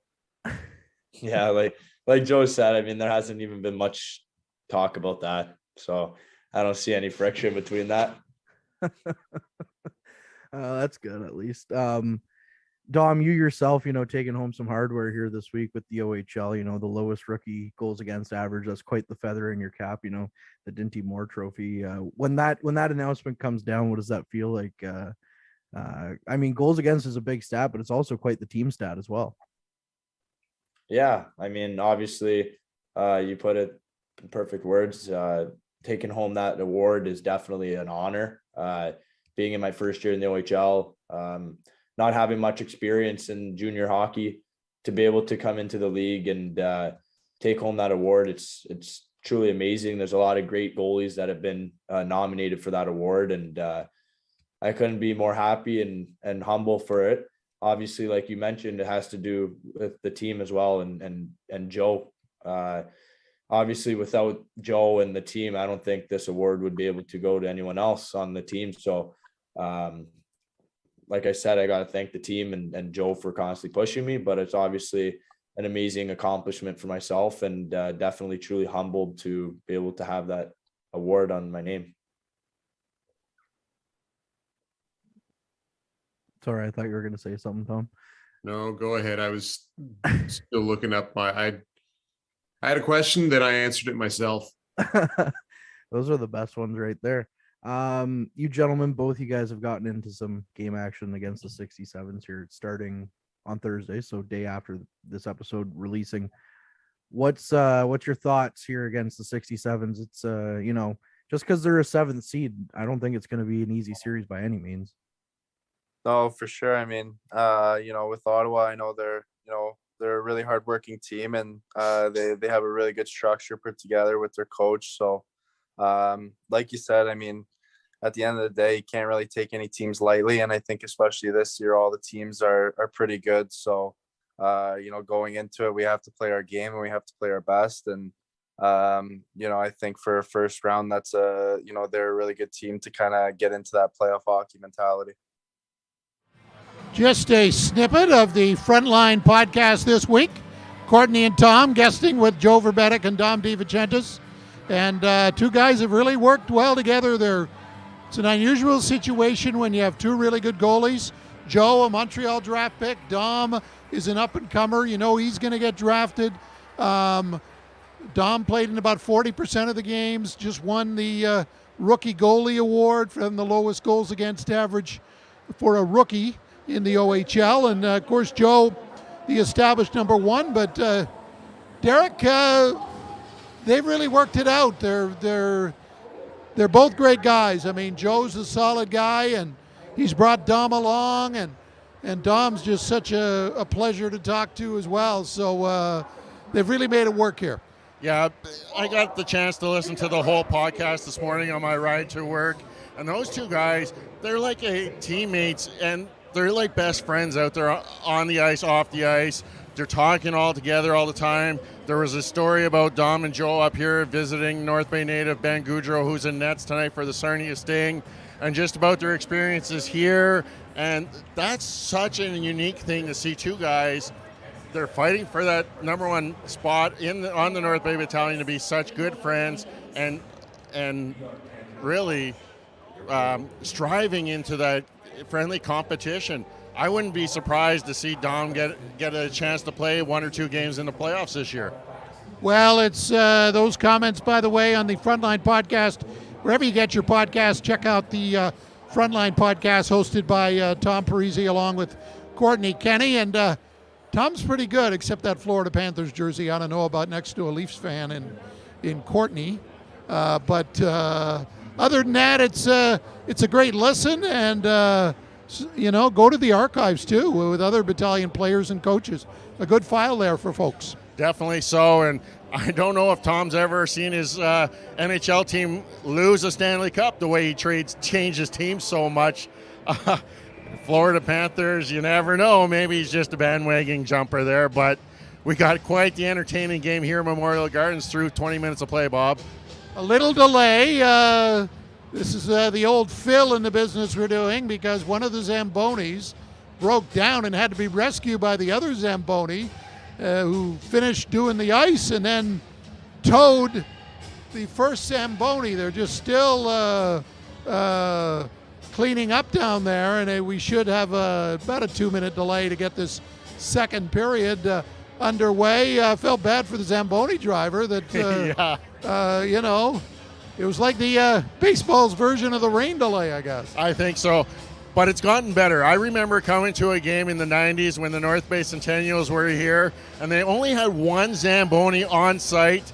And the league rule was as long as you had another one accessible within city limits. And I remember them driving one over from Pete Pelangio one day down the highway to get here to help out in an intermission. So at least we don't have that lengthy delay, just a couple minutes. And OHL regulations say they have to have the ice free to let the ice dry properly for so many minutes before they come back out. But they are still working hard at that hole that was left in the... It's going to be the Battalion defensive zone for the second period. And, of course, if you've ever been in an NHL game, as most people have, at least one game, they have 2 Zambonis on the ice at the same time. So the reason they do that is they have on-ice stuff in addition to that during the intermission. So that's the one difference between junior hockey and the NHL. But let's talk about when we begin that second period. I think it should be said, in fairness, Ottawa outplayed North Bay, not by a large margin that first period, but by a bit. What do you think the messages are in each dressing room here? The message for the North Bay Battalion, Ryan Houlihan, has to be just calm down the nerves. It's still a scoreless game. Let's get back to playing our own style of game, and let's get back to hitting. Throw a few hits, get into the game, get yourself involved, and get that momentum coming. 4-on-4 to start this second period. There's going to be a lot of ice out there, and if North Bay can utilize their speed, that's something that could be in hand for them. But if you're the Ottawa 67's, you got to be happy with the way that first 20 minutes went. You want to continue more, try and get those easy exits out of your own zone, and try and keep the puck into the offensive zone. The longer this thing stays scoreless, the better chance that it is for the Ottawa 67's to leave here with a victory in Game 1. You mentioned Ben Gaudreau. He's in tough. They made the playoffs. The Sting did on the last day of the season, edging out Erie for that final spot. And they get Windsor, who has a boatload of talent, top scorer in the league, and Mr. Johnston, a couple of former Battalion players, Alex Christopoulos and Josh Curry. But Ben Gaudreau can win you a game or two because, he's a gold medalist at the under-18 a year ago in Texas. And can't forget about Ben Gaudreau really putting North Bay hockey on the map with his goaltending in the last couple of years. Definitely, but I'm just taking a look quickly at the score sheet. Windsor out shooting right now Sarnia 13-1. So even with those numbers, Sarnia has to start getting some shots on net. No matter how good Ben Gaudreau can play, he needs some offensive help out. He can't do it all down there. Of course, the schedule is interesting. No Sunday game. It's Saturday night for Game 2, a rarity for a 7 o'clock start at 6:50, our next game day broadcast on the Frontline broadcast.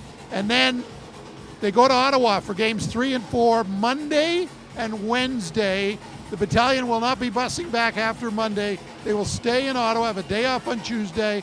Sure, they'll have a practice, and then Wednesday night for Game 4. If there's a fifth game, it'll be a back-to-back scenario. So Wednesday night in Ottawa, Friday or Thursday night back here at Memorial Gardens, and then they get 2 days off. And Game 6 will be on a Sunday afternoon, and we're still waiting. So another delay as the clock stopped with 2 minutes and 52 seconds left in the intermission. And maybe we'll get Courtney involved here to join us. Courtney, what impact, we've already talked about what happened with the Zamboni, but what impact do you think this is having on the teams? Well, you know what I was saying to Matt during the intermission is usually baseball is a sport that you go to in live and you're like, I didn't think I'd ever see that happen or something. But today it's like, never thought I'd see a Zamboni have to get pulled off the ice, although it's been quite the week for Zambonis after seeing that video with Marshawn Lynch driving around on the ice after becoming a Kraken minority owner. It's going to be interesting because for the Battalion, they wanted to come out strong, obviously, in the second period, considering they ended the first well. And for Ottawa, they had a pretty good first period. So now you're waiting all this extra time. It'll be interesting to see what happens, as it looks like they're getting some more ice attendance on the ice to come back out and try and fix some. Because there's quite the divot, and as a golfer, Bob, divots aren't a fun time. Well, Derek, in baseball, you go to the ballpark, you look at the weather, and you say, it might rain, there might be a delay, or you check the weather forecast. So it's sort of expected in baseball. In hockey, 18-minute intermission, back on the ice, and now you got to wait. So, it's just not expected in hockey. So it'll be interesting how the second period starts, especially with each team a man short, with Arnsby and the penalty situation. So I just wonder how both teams are feeling it here going into the second period. And you make that baseball reference, it's like going to watch the Jays play and you get a rain out when the dome is closed, a rain delay. But yeah, the players get into the routines. They'll take their equipment off, they'll rest a little bit, they'll get back on the bikes maybe for a little bit, get themselves warmed up because they're used to 17-minute intermissions. But now we've added time already. We're down 2:52. The clock's not moving. So we're getting into 22-minute intermission here. And it's never a good sign when the referees are not happy with the ice surface and they're doing the work themselves. Yeah, they had the crew come out. They worked on it for a while. Then the officials went out. Right now the two linesmen are down there checking things out. So this game's not going to go until they feel it's safe for all the players and the officials to begin with. The Ottawa coaching staff, Dave Cameron and company, they're at their bench. The Battalion coaches are not. Let's talk about the coaching matchup in this series, Courtney.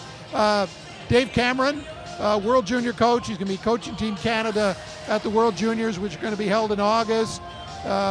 He's been a World Junior coach, longtime OHL coach. He's coached in Mississauga. Of course, I met him back when I was doing Centennials games in the mid to late 90s when he was coaching the Sioux Greyhounds. Ryan Houlihan, a Battalion for life, really, as a player, as an assistant coach, after a stop in Flint.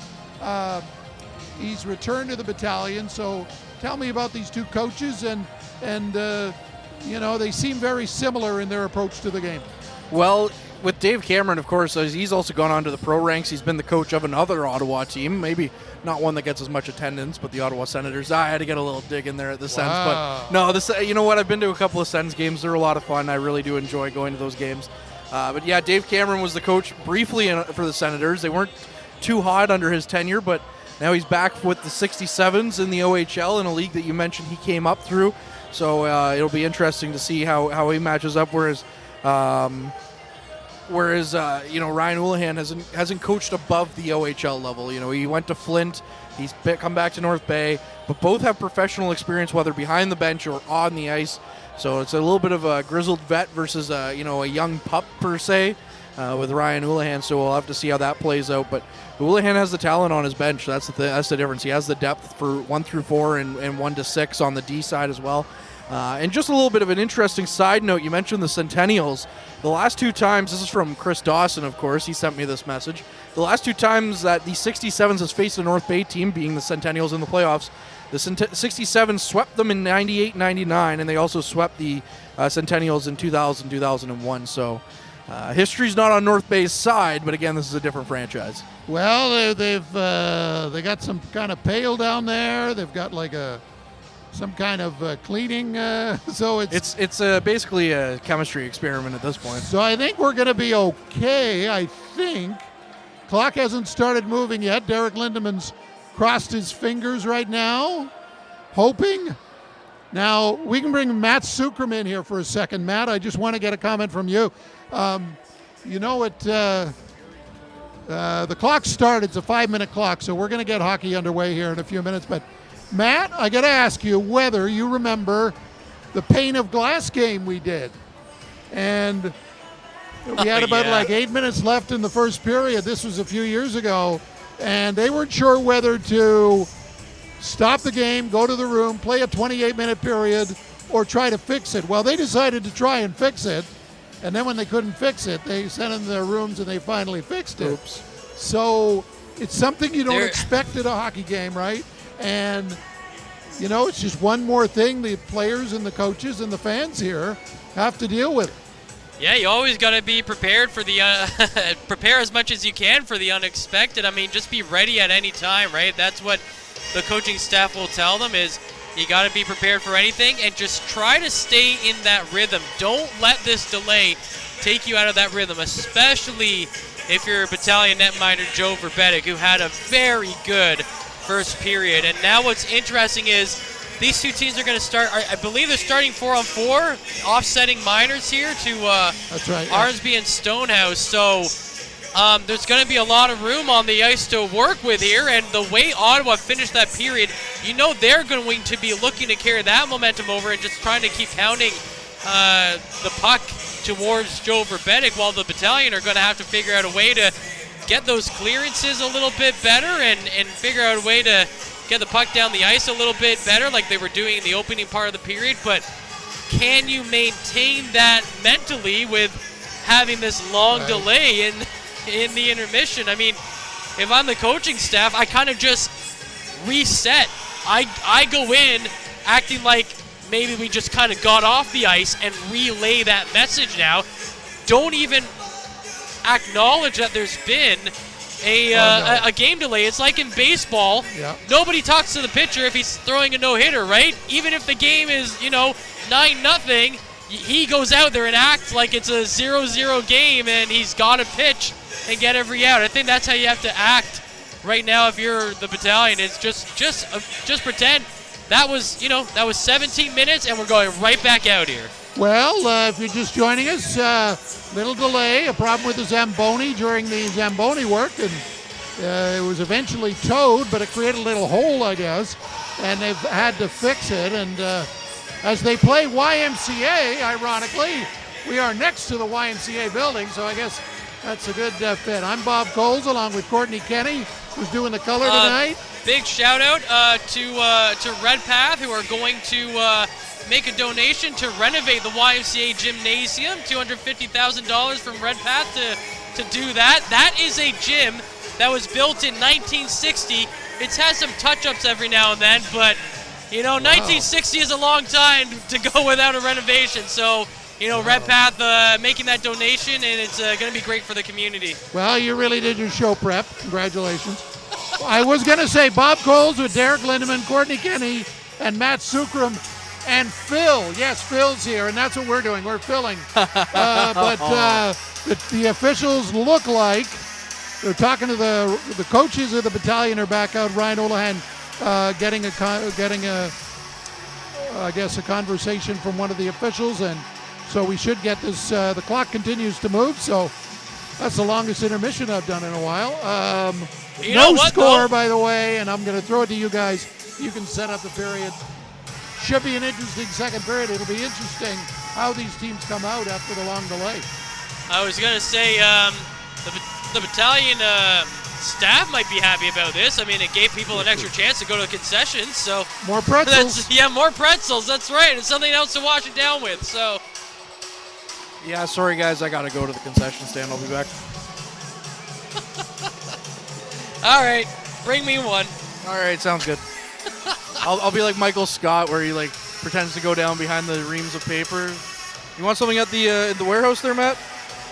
Down the steps I go. You want some coffee? Can you give me a coffee? Yeah. I heard the coffee in the warehouse is a lot better. So the 67's are on the ice. And here come the troops. What a weird way to start this playoff run for the Battalion. You know, just like really suck out any of the feeling that they had just because of a Zamboni malfunction. But again, at least it wasn't like that one that was just spinning randomly where the guy had to get off it and then it just like combusted. So I guess it's good that it stopped. The one here though was smoking. Smoking, so. Even though, as Brian Floyd has told us for the last 8 years, smoking is prohibited inside Memorial Gardens. Yeah, Zamboni doesn't care. That's why they had to take them out. Zamboni does not care whatsoever.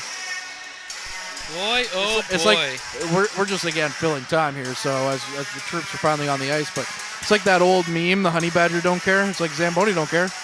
You know what? I'm glad this wasn't a road game I was doing by myself and had to film. Yeah. I feel bad for our counterpart Kenny Walls over there with the Ottawa 67's broadcast. All by his lonesome. Poor guy. And I don't know if there's anyone in the studio helping him out other than doing operating, right? I hope so. So here we go. It is scoreless as the puck is dropped and the second period is underway. 4-on-4, and it is Mayich with the puck for Ottawa. In his own zone. He plays it around the boards to Mateer, who flips it back to the far side, and it's controlled by Rower. Rower turns it over. It's Winslow down low to Russell. Russell flips it around to the point to Nelson. Across the left side to Winslow. The pass back across, deflected off his stick. It comes way up and out of play. And Derek Lindemann has a souvenir puck to take home. That's the second time in 2 games that he's been down in that corner getting a puck. And he gave it away. I wanted it. He's giving you the thumbs up, too. He thinks it's a good thing that he did. He thinks it's a good thing. He's fired. It's just how it is. Thanks, Derek. 34 seconds. We got the rally towel going for Derek's firing. Yeah. 34 seconds in the period. It is scoreless. The Ottawa 67's win another draw. Remember, 4-on-4 here for the next 2 minutes, or next minute 10, as Arnsby and Stonehouse are in the box for roughing at the end of the first period. Play inside the North Bay zone. It's Petrov with control. He gets it up ahead to Nelson, who turns it over at the line. Coming back in towards the net is Johnston. Johnston plays it to the middle. Back out to Johnson. He gets hit. And now Coe's going the other way. Coe down the right wing side into the zone. Pass across the zone goes wide. Down to the line. Ladd takes a shot that's blocked in front of the net. And it is Smythe coming down the other way for Ottawa. He drops it back to Johnston. In the middle, Johnson tries to drag around a player. Can't get it past him. And cleared out of the zone by McDonald of the Battalion. It is dumped into the Ottawa zone, and now Mateer looking to play it up ahead, but he'll drop back all the way behind his own net. 1:40 gone to begin the period. Tolnay gets stopped at the blue line as Petrov comes into the zone. Petrov trying to skate to the far side. Lost control of the puck. And it's Ottawa bringing it out. Tolnay down the left wing side into the attacking zone. Drops it back to Mateer. The shot that goes wide of the net. Picked up on the far side by Van Steensel as we're back to 5-on-5 play. Van Steensel going the length of the ice. Takes a shot. And it's a save made by Donoso. And he holds on to it for the stoppage and play. 2:10 into the second. No score. That was a little bit of a slow start to the period, although the Battalion did have some chances 4-on-4 with that top line out there. And then, of course, with Petrov and McDonald. But up until that Van Steensel rush, it was kind of a little bit of a slow start. So we'll see if that energizes the Battalion here as that line stays out there with Arnsby, Wakely, and Van Steensel with Christopoulos and Lucan on the back end. And hopefully the Battalion can carry some momentum from that last shift.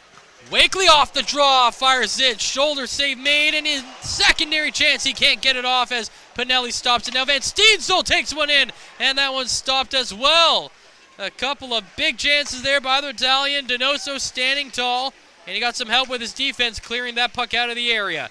Pinelli up to the North Bay blue line, coming in to the middle. Pinelli drags it around, takes a shot in for Bedick, makes the save. Boy, the forwards on these teams are getting some space to move with the puck. Again, it is scoreless, but we've seen some shifts where a couple of guys on either side have gotten the clearance they're looking for and just haven't been able to convert. Yeah, both forwards can, and I mean any forward can be dangerous if they're left alone, especially in the slot like that last opportunity. But when it comes to the Battalion, you have to like that. Your chances, if your forwards are going to be left in all alone, you think that they're going to do a little bit better than the 67s, as the top scorer of the season, who's not in this game, Kyle Jackson, through 4 games at 7 points, whereas Brady Stonehouse only had 4 in 6 games. Into the neutral zone, fired right back into the Battalion end. Nelson around the near side, flips it up to the half boards, but it's kept in the zone, kept in that area by Ottawa. Down on the point, Smythe plays it in behind the net for Tolnay. Tolnay being pressured into the far side corner by Winslow of North Bay, but Tolnay gets a pass to the point, but Smythe can't hold it there, and it's out to the neutral zone. Ottawa taking a long time to get back in. Now they turn it over. Tarasevic goes the other way and dumps it in over the Ottawa blue line, but Ottawa gets it right back, and they go the other way. Down the ice, the shot coming in, and it's over the crossbar. Adam Varga on that opportunity. Now it is Podolou coming down the right wing side. He gets hit on the boards in the Ottawa zone, and it's cleared out. Stonehouse chasing it the other way. He goes into the near side corner in the North Bay zone, playing it back to the line. It's knocked off the stick, and it's controlled by North Bay. Ladd dumps it into the Ottawa zone, and he goes into the far side corner. Couple of hard checks in that area. The puck knocked loose. Mayich can't hold it there. Now it's Outwater who finds it for North Bay. He sends the pass down to the point to Ladd. Ladd down low. Sema fans on the shot, but Outwater finds the puck in the corner, sends it to the middle to Romani. He can't get a shot off. Try to get a pass to the line. He finds Mathurin there. Mathurin back down low to Sema. Sema with a backhanded chance that gets stopped. Puck still in the goal-scoring area, and now it's cleared out to Ladd. Ladd to Mathurin, one-timer, and it's a save made by the goaltender, Donoso. At the line, Mathurin can't hold it there. He got tangled up with an Ottawa player clearing the area. They bring it back in. Romani towards the net. Save made by Donoso. And now Romani and Maytier, or was it Mayich? No, it was Maytier getting tangled up there, and the officials get in the way and calm things down. 4.5 in, no score in the second. It looks like we're getting something here.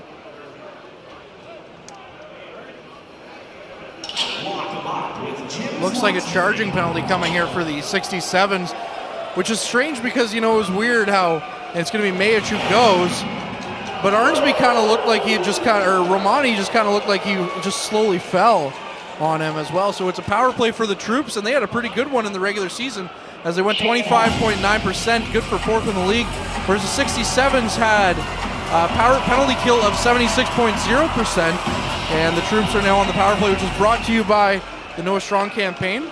Are you an organ donor? Check out on noahstrong.ca. Petrov in the corner, down the point, Nelson across to Coe walking in. Coe back to the point to Nelson, to left side Petrov. Petrov's shot is blocked, it goes in the corner. Petrov gets it back on the half boards. He gets knocked down, tries to flip it back to the end boards to Russell. Russell and McDonald now back there for North Bay, but Ottawa get control of the puck. Hard hit as McDonald knocks down Tolnay, gets the puck back. He sends it around to the far side to Petrov. Petrov walking into the left side circle, stops at the bottom, goes back to the top and finds Nelson at the line. Nelson to the right side, Coe. Coe's pass across the zone is blocked. Coe gets it back off the deflection. He goes to the line. Now it's poked off, or he plays it on the half boards. It's Constantini there for Ottawa, and he clears it down the ice. All the way to Tolnay. who goes towards the net and takes a backhanded shot at Verbetic, who stops it. Gets it out to Coe. Coe racing down the right wing side. Gains the attacking zone, but then it's knocked away from his stick. And it is Stonehouse going the other way. There's a shot on net. Save made by Verbetic. 5:40 into the second period. No score between the Battalion and Ottawa. Troops with a 45-second power play remaining. They get it behind the net. Out in front, Russell, but he gets denied, and now the net is knocked loose and will blow the play down. 5:52 gone in the second. No score. 39 seconds remaining on the penalty to Mayich. Yeah, the Battalion, after starting off strong with the power play, just haven't gotten anything really going chance-wise. So we're going to see that second unit come out, which is essentially the second line for the Troops, but with Winslow and Ladd on the D. And then again, as I mentioned, Arnsby, Van Steensel, and Wakely out there. This 67's penalty kill has done a good job of really keeping the Battalion to the perimeter and blocking up the lanes in the middle. So we'll see if that continues as this power play continues with 39 seconds left. Off the draw, a couple of guys collapse in the circle. North Bay get control of the puck. Ladd walking in, but he shoots it wide. Or takes a shot, but it deflects off the goaltender and goes wide of the net. And now it's at the line. Van Steensel hauled down at the blue line, gets the puck back deep into the zone. Wakely's there in the corner, flips it around to the far side. Stonehouse throws a hit on Van Steensel, gets control of the puck and clears it down the ice. 10 seconds remaining in the North Bay power play. We're 6.5 into the period. Still no score. Liam Arnsby has control of it in the Ottawa zone on the far side. Doesn't get a lot behind the shot, and that allows Ottawa to get control of the puck, and they bring it all the way into the North Bay zone. They turn it over in the near side half boards, and it is cleared by North Bay up ahead to Outwater. Outwater shot, big rebound given up, but Outwater gets beat to the puck by the defender Smythe. Good shot there from Outwater to get that rebound, but just nobody in the area for North Bay. Now Barlas going the other way, takes a shot, and it's deflected behind the net, picked up there by Christopoulos, who carries it in the corner, sends it back by the net for Ladd, who gets it up ahead to Sema. Nick Sema dumps it down into the Ottawa zone. On the far side boards, it's Outwater, tries to center it, nobody there, and Ottawa goes the other way with 7.5 gone in the period, and still no score in the second here. Dumped into the North Bay zone. Verbetic leaves it behind the net for Christopoulos. He sends it down the ice, and getting to it is Mateer for Ottawa behind his own net. Plays it around the near side to Surma. Thomas Surma coming down the left wing. He sends it to the far side corner. Now the shot comes in. It's a save made by Verbetic, and he'll hold on to it for a stoppage of play. 7:53 gone in the second, no score. Shots on goal, 16-14 in favor of the 67's. Faceoffs won are in the Battalion favor as well, 13-12. But yeah, ever since that power play opportunity for the Troops, things have kind of opened up a little bit in this game, and we'll have to see if that adds to any more offensive magic for either team. And it's not like the defenses are playing bad, but they are giving up a lot of space.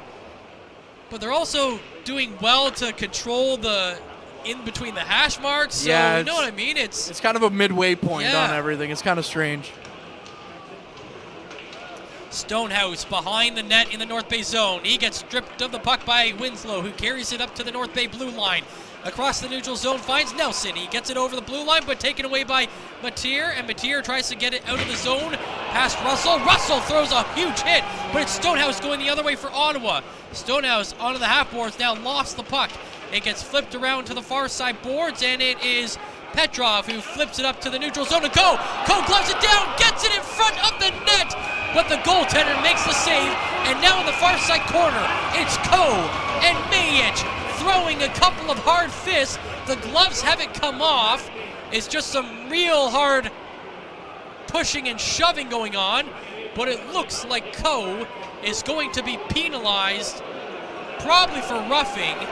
We'll see if Mayich gets anything as well, and it doesn't look like he is going to.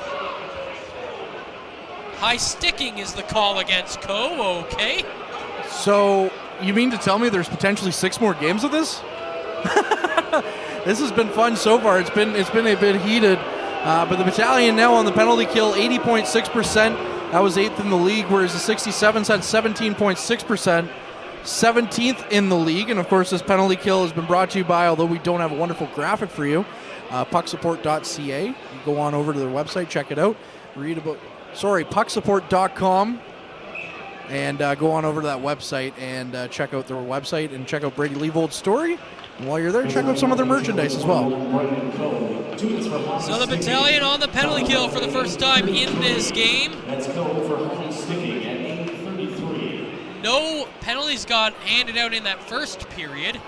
And now there's been 2 aside. 11:05 remaining in the second period. And it's Ottawa just controlling the puck in their own zone. They really can't seem to find a way to get past the Battalion through the neutral zone. Now they do. It's into the North Bay zone. On the half-boards back. Cross-zone pass on the far side. Controlled over there by Rower. Rower puts it in front of the net. Big scrum there. The whistle goes. There's a helmet flying. And there's some fists getting up high as well. And it looks like the Battalion have drawn themselves a penalty. Boucher looks like he will be going to the box for Ottawa. And that could be the end of the Ottawa power play. There's 1:16 remaining in the penalty to go. 2 minutes for roughing will be the call.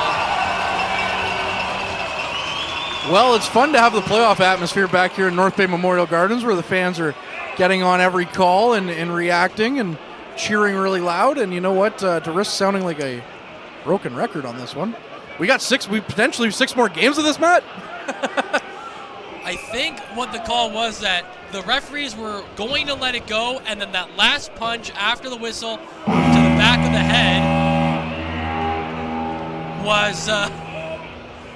was what did it in for Boucher.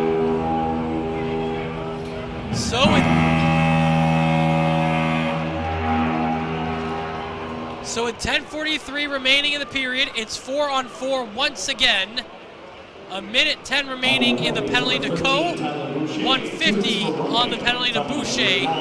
And the puck is in the neutral zone. It is Mathurin trying to push it forward. Ottawa steals it. Up ahead to Beck. He lost control. Winslow played across to Mathurin. Up into the neutral zone to McDonald. Now Wakely over the blue line. Tries to pass it back to Wakely. That play is broken up, and Beck will go the other way for Ottawa. Still scoreless, 9:50 into the second period as the puck goes into the far side corner in the North Bay zone. Mathurin gets it out of that area. He finds McDonald up ahead to Wakely. He's got to step on the defense. Wakely into the zone, and he fires it high. It is off the boards, and McDonald controls, pushes it into the corner. Wakely pushed off the puck. Now McDonald finds it. He gets it to the point to Winslow. Across to Nelson. Nelson back down low to Russell in front of the net, and he gets denied by Donoso. Russell strips the Ottawa player of the puck. Now he circles the zone. Russell going in for a second dish, and once again he's denied. Coe about to come out of the box. North Bay with a 40-second power play here as they are starting to regain their footing in the offensive zone. Let's see what they can do with their top goal scorer out there on the ice in Coe. It's up ahead to Petrov. Across to the right side of the zone. Coe let it go behind him. And that allows Ottawa to send the puck down the ice to Verbetic. The Battalion goaltender leaves it in front of his net for Nelson. He gets it up ahead to Russell. He's behind the defense. Russell scores! Mitchell showing off the hustle. And the Battalion are on the board first in the postseason.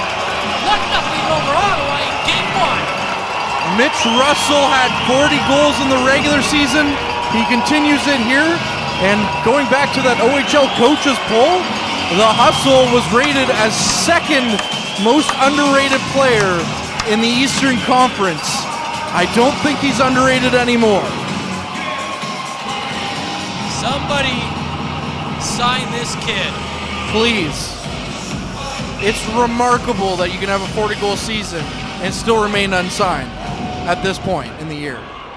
But what a play as well from Nelson to find Russell through the seam at the blue line, just in behind a defender, and Russell, on his third attempt on that shift, is able to bury it.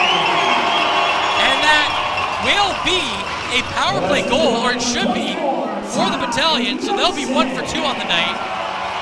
And you've got to think that Tyler Boucher of the Ottawa 67's is going to hear about it on the bench. Absolutely, and just a scoring note, Verbedek getting the secondary assist on that, so...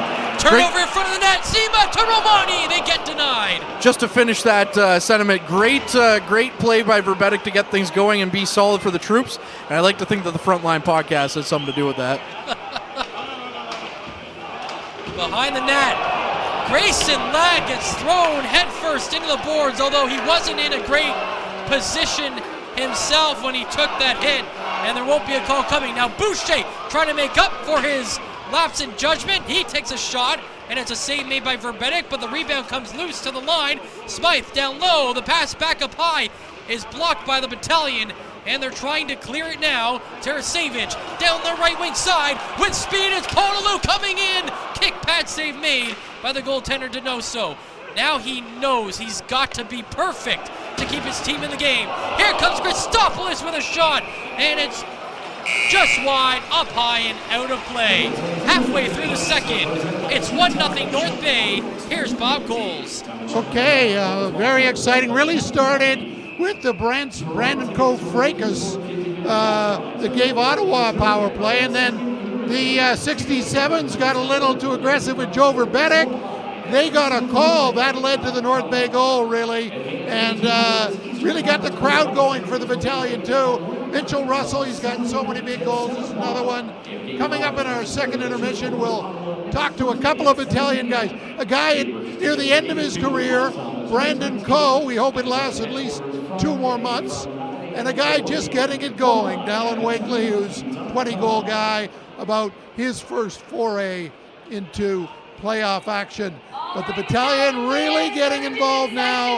You can feel the crowd, and they've got a lot of momentum, but Ottawa is not pulling back either. So it's a 1-goal game, and we'll see what happens next. But the crowd really is a factor in this game, boys. Crowd for sure is a factor, and we've heard so much about those first couple of years about how the 7th man, made things intimidating on the other teams to come in here and play some hockey. And you have to think that they're making things intimidating here, although not in full force. It's a good sized attendance here this evening, and you have to think if the troops go on a bit of a long run, that we'll see some sellouts in the near future. 7:17 remaining in the second. North Bay lead 1-0.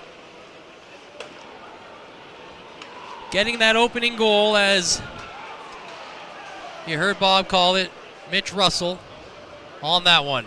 It is now Ty Nelson in the North Bay zone, dumping it out. It goes up high. It hits the scoreboard. And so that will be called down. And we'll have a reset in play here with 7:02 to go in the second period. Yeah, so the Battalion looking to ride some of that momentum from that first goal from Mitch Russell. And, of course, Ty Nelson picking up his first playoff point of his career as well. And Joe Verbedek in his first OHL playoff game picking up as well. And the Battalion in the regular season were 26-6-1 when scoring the first goal of a game. So that first goal, really significant for the troops. That's amazing. 33 games. So, just under half of your whole season, you went out on top first. Didn't win all of them, but that's about an 80% winning percentage, 26-6-1 when scoring the first goal of the game.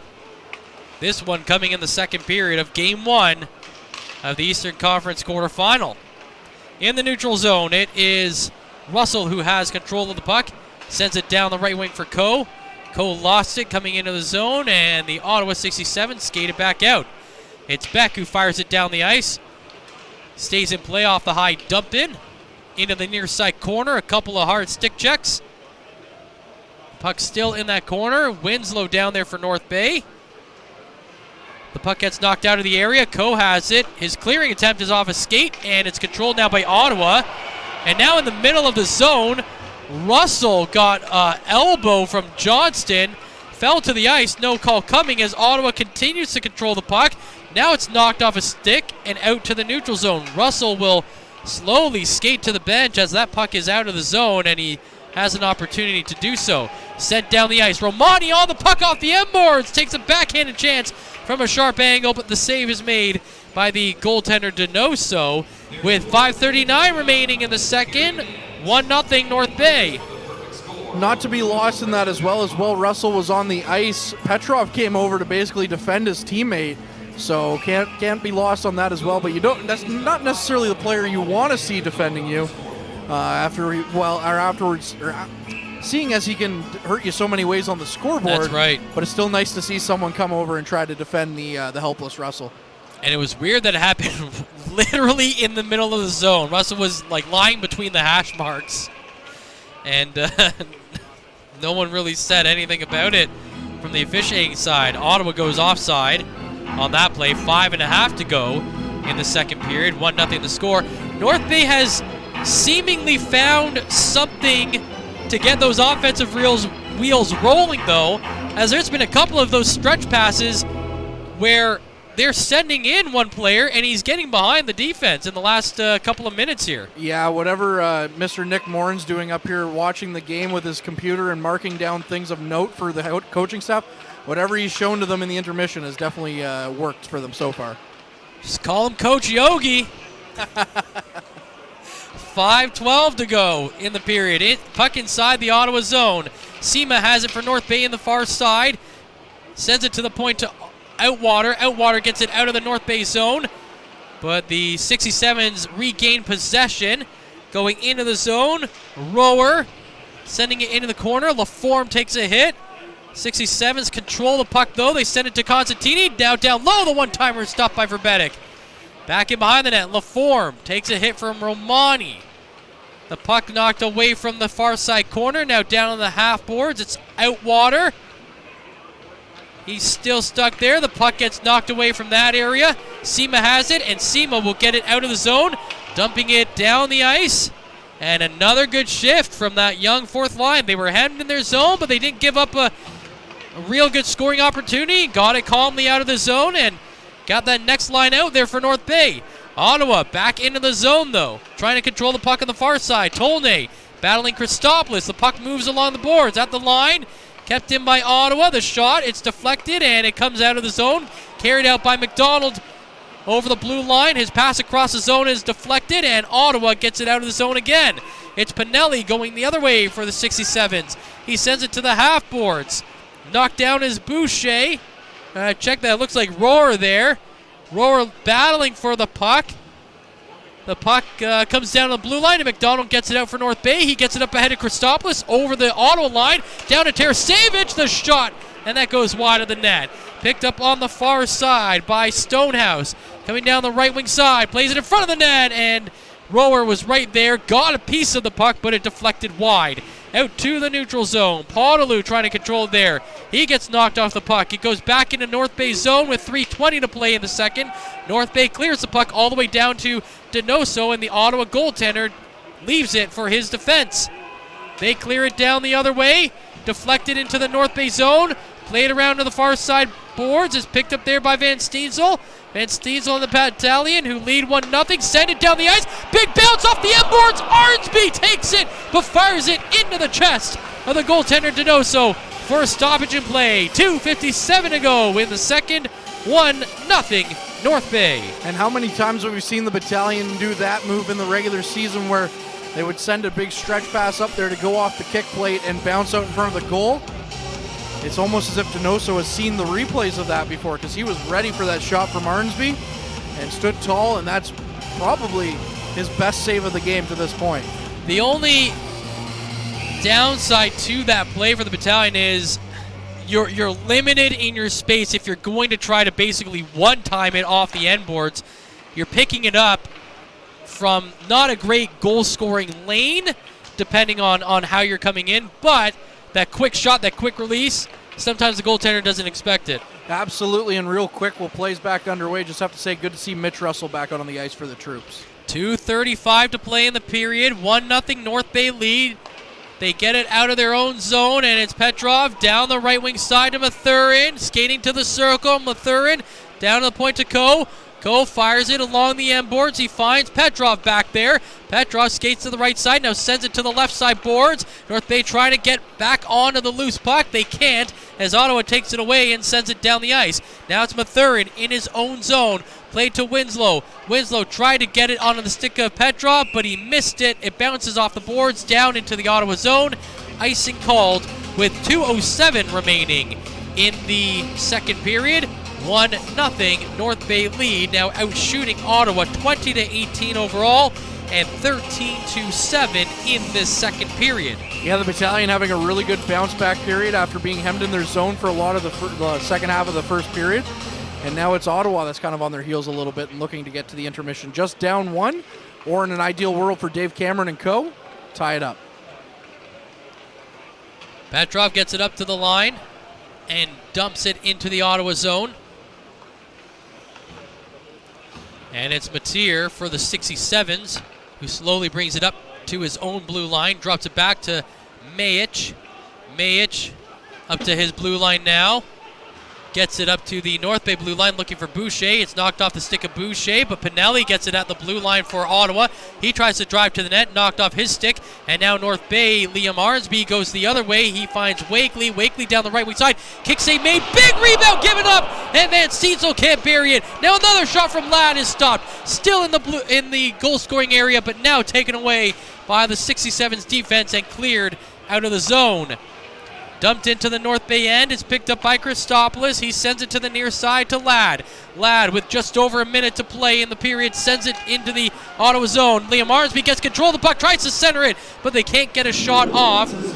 And the score remains 1-0 for North Bay as it's dumped by Ottawa into the North Bay zone.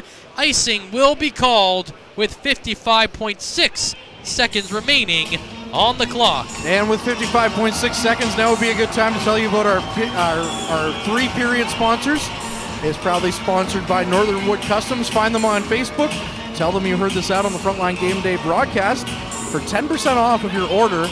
Maybe we can also sweet talk them into maybe like a 20 or 30% as well. You didn't hear that from me. Play back underway as Ottawa wins the draw in their defensive zone and they clear it quickly, but Petrov gets it back in the neutral zone, goes over the blue line, finds Coe on the left side. Coe puts it down to the point to Winslow. Winslow fires it up high, played in off the glass along the end boards. Russell is back there trying to control it. He gets knocked into the boards and the puck comes down to the half boards. Coe finds the puck for North Bay, but his pass across the zone is blocked and cleared.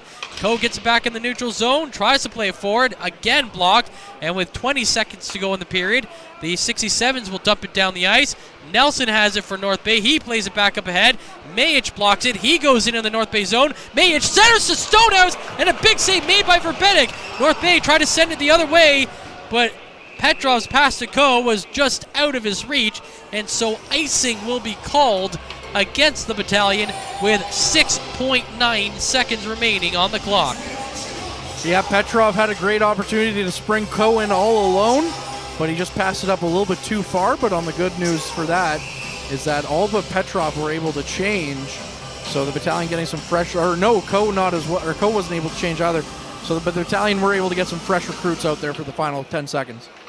The Battalion win the draw in their own zone. Nelson has it in the far side corner. It looks like he just wants to shield it to run out time, and that's exactly what will happen. And now again, after the whistle, Pinelli with a cross-check on the numbers on Podolou, and Pinelli will be going to the box, and for the second straight period, there's going to be a penalty after 20 minutes are in the books. So, North Bay, who lead 1-0 after 40 minutes, will start with a man advantage when the third period begins. What a great period for the troops, and hopefully they're able to continue that as 20 minutes stand between them and a 1-0 lead in this series.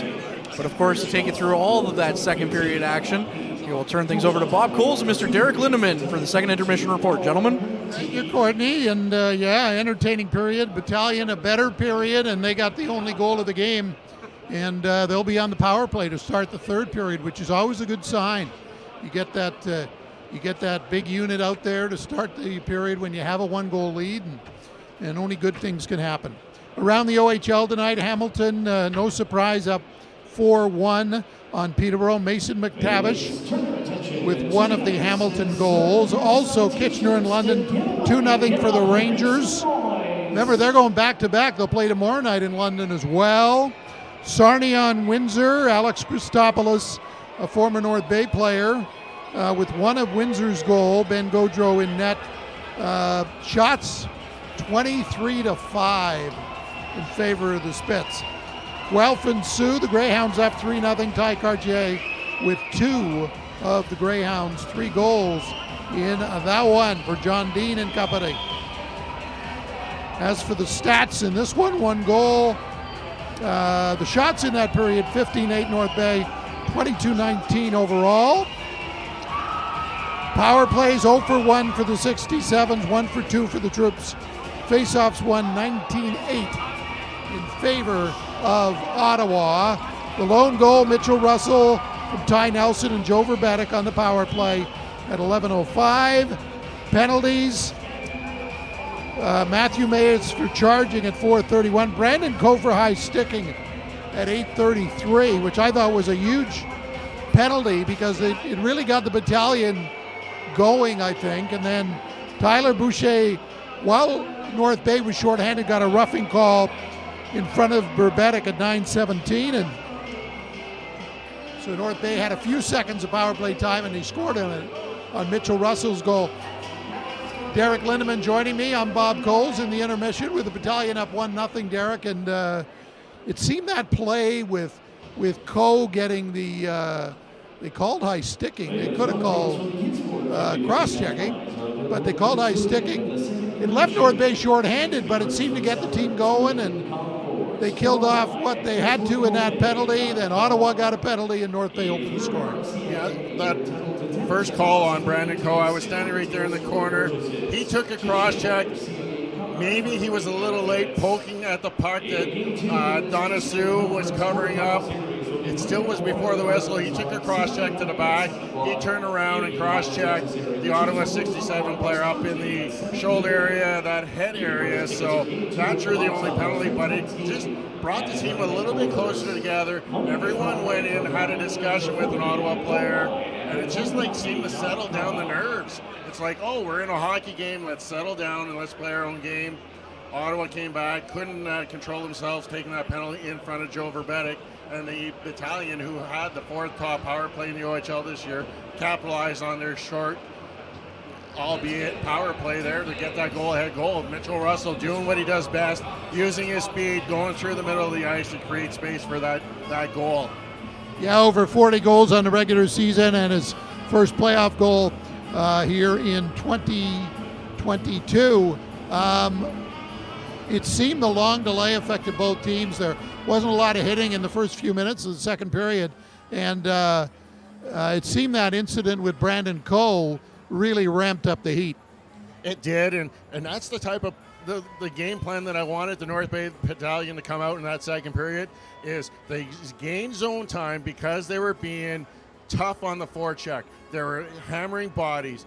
Some of these hits might not be paying off in the moment, but they'll pay off down the road. You're going to force the Ottawa 67's defense to check who's coming in behind them. Are they going to get hit? No easy exit out of your zone. It's going to pay off.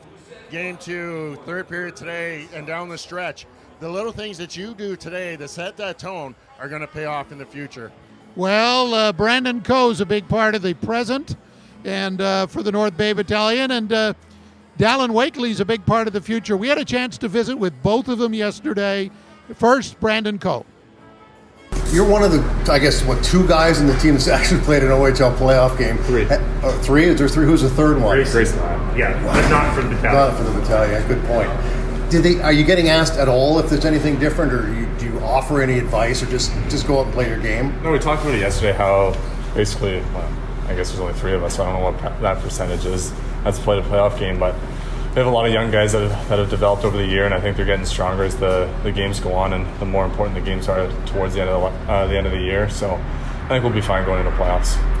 How are you guys feeling? I know you just kind of mentioned that, but what is the atmosphere of the room like right now? It's exciting. I think we're all getting mullets for playoffs, and we're looking forward to our first game tomorrow. And luckily, this is the first time in my career we get to start on home ice, so hopefully we can get our first 2 wins out of the way in front of the hometown. So, is there any fear? I mean, sometimes Brandon in series, the home team or the favorite team is flat in the first game. They always say they can steal one, and it's always the first game. I'm sure you're aware of that. Thoughts about that and what you've been saying, or what the team has been saying to each other about coming out hard on Thursday? Yeah, of course we want to do that, and I think just showing our complete effort in front of the fans will be good, and bringing the same energy that we have all year in front of them. So I don't think we'll come out flat, and I think the first 2 games will be crucial in this series, along with the third game as well. But getting the first 2 out in front of the home fans will be good.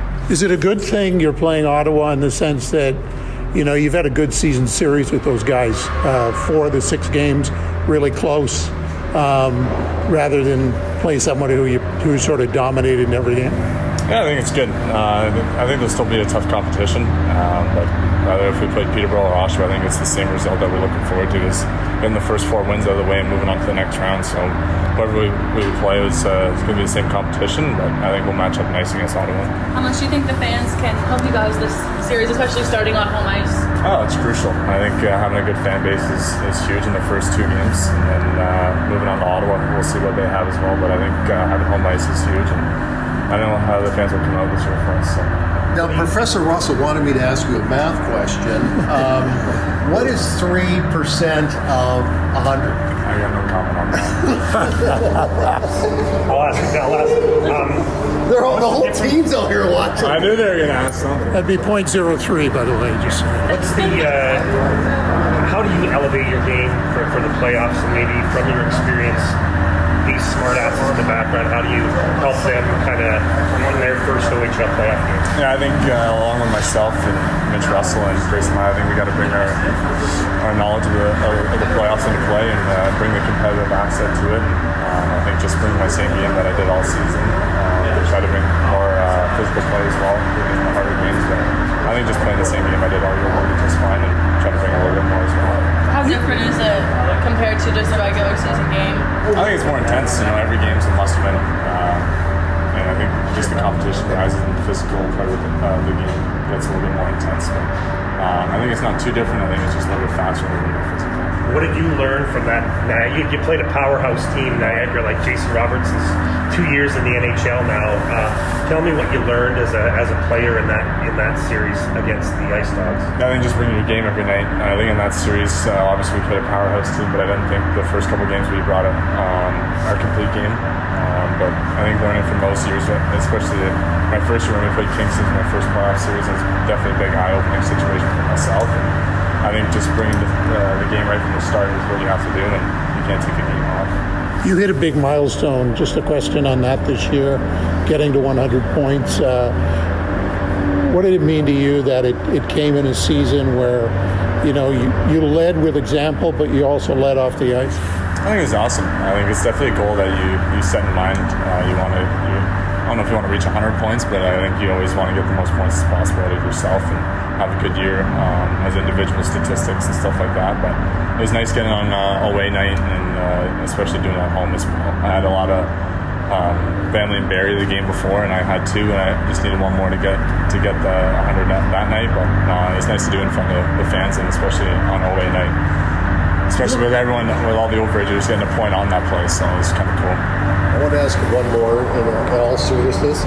You've had a long run here. You look at the roster in that room, and the talent that you have now compared to when you started here, it's a totally different scenario. So obviously, when you look around that room, there's a lot of guys you can rely on each other.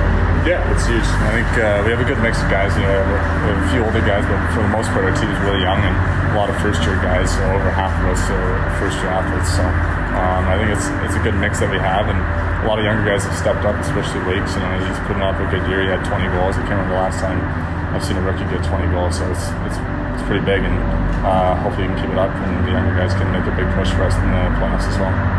You guys have I see the back of Alan's shirt with the "Prove 'em Wrong." Is there some sort of theme, or is that the kind of theme that any type of theme you guys are going into the playoffs with? No, it's been like that all year. I remember Ohl showed us an article at the start of the year where I forget who it was published by, but they had Barry winning our division before the season even started, and they had guys ranked.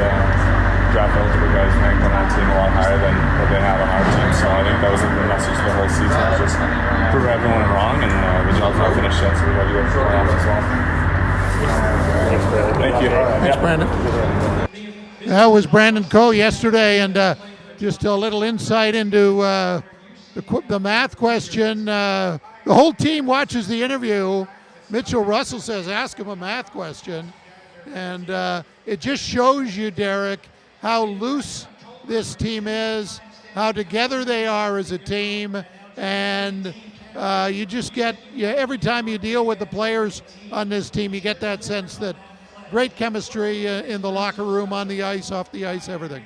Yeah, and it just shows how comfortable that whole team is, and that's what a playoff-ready team needs to be, is comfortable in the dressing room along with on the ice. The closer these guys can get, the better chemistry, the more they're going to have each other's backs. This is a team that I haven't seen the likes of in a long time here in North Bay, how close they are really together as a whole unit. They're right from the youngest kid right up to the veteran leadership. Well, a lot of the players, they did the coaches poll. Before we get to Dallin Wakely, the coaches poll, and I guess it's a theme of the battalion. It's not one guy who made the poll. Mitchell Russell made the poll. Joe Verbetic made the poll. Brandon Coe made the poll. Liam Arnsby made the poll. Kyle Jackson made the poll. Ty Nelson made the poll. Now it's just Eastern coaches, so it's only the teams that you had games against. The Western coaches did the Western players, but it's just an indication of the depth of this team over a full 68-game season. And it just goes to show when these are the coaches that are voting on who these players are. So these are the coaches that are making up game plans that are coming in to take on the North Bay Battalion. And that just shows the depth that the team has and how much a coach really has to concentrate to make a game plan on how to attack the North Bay Battalion. It's not just one guy, it's a team effort that we've seen this year. And it's been fun to watch, and it'll be fun in the third period. Of course, we just talked to Brandon Coe. He's in his final OHL season, and of course, Dallin Wakely, it's his second year officially, but it's his first year in reality. Let's hear Dallin Wakely right now.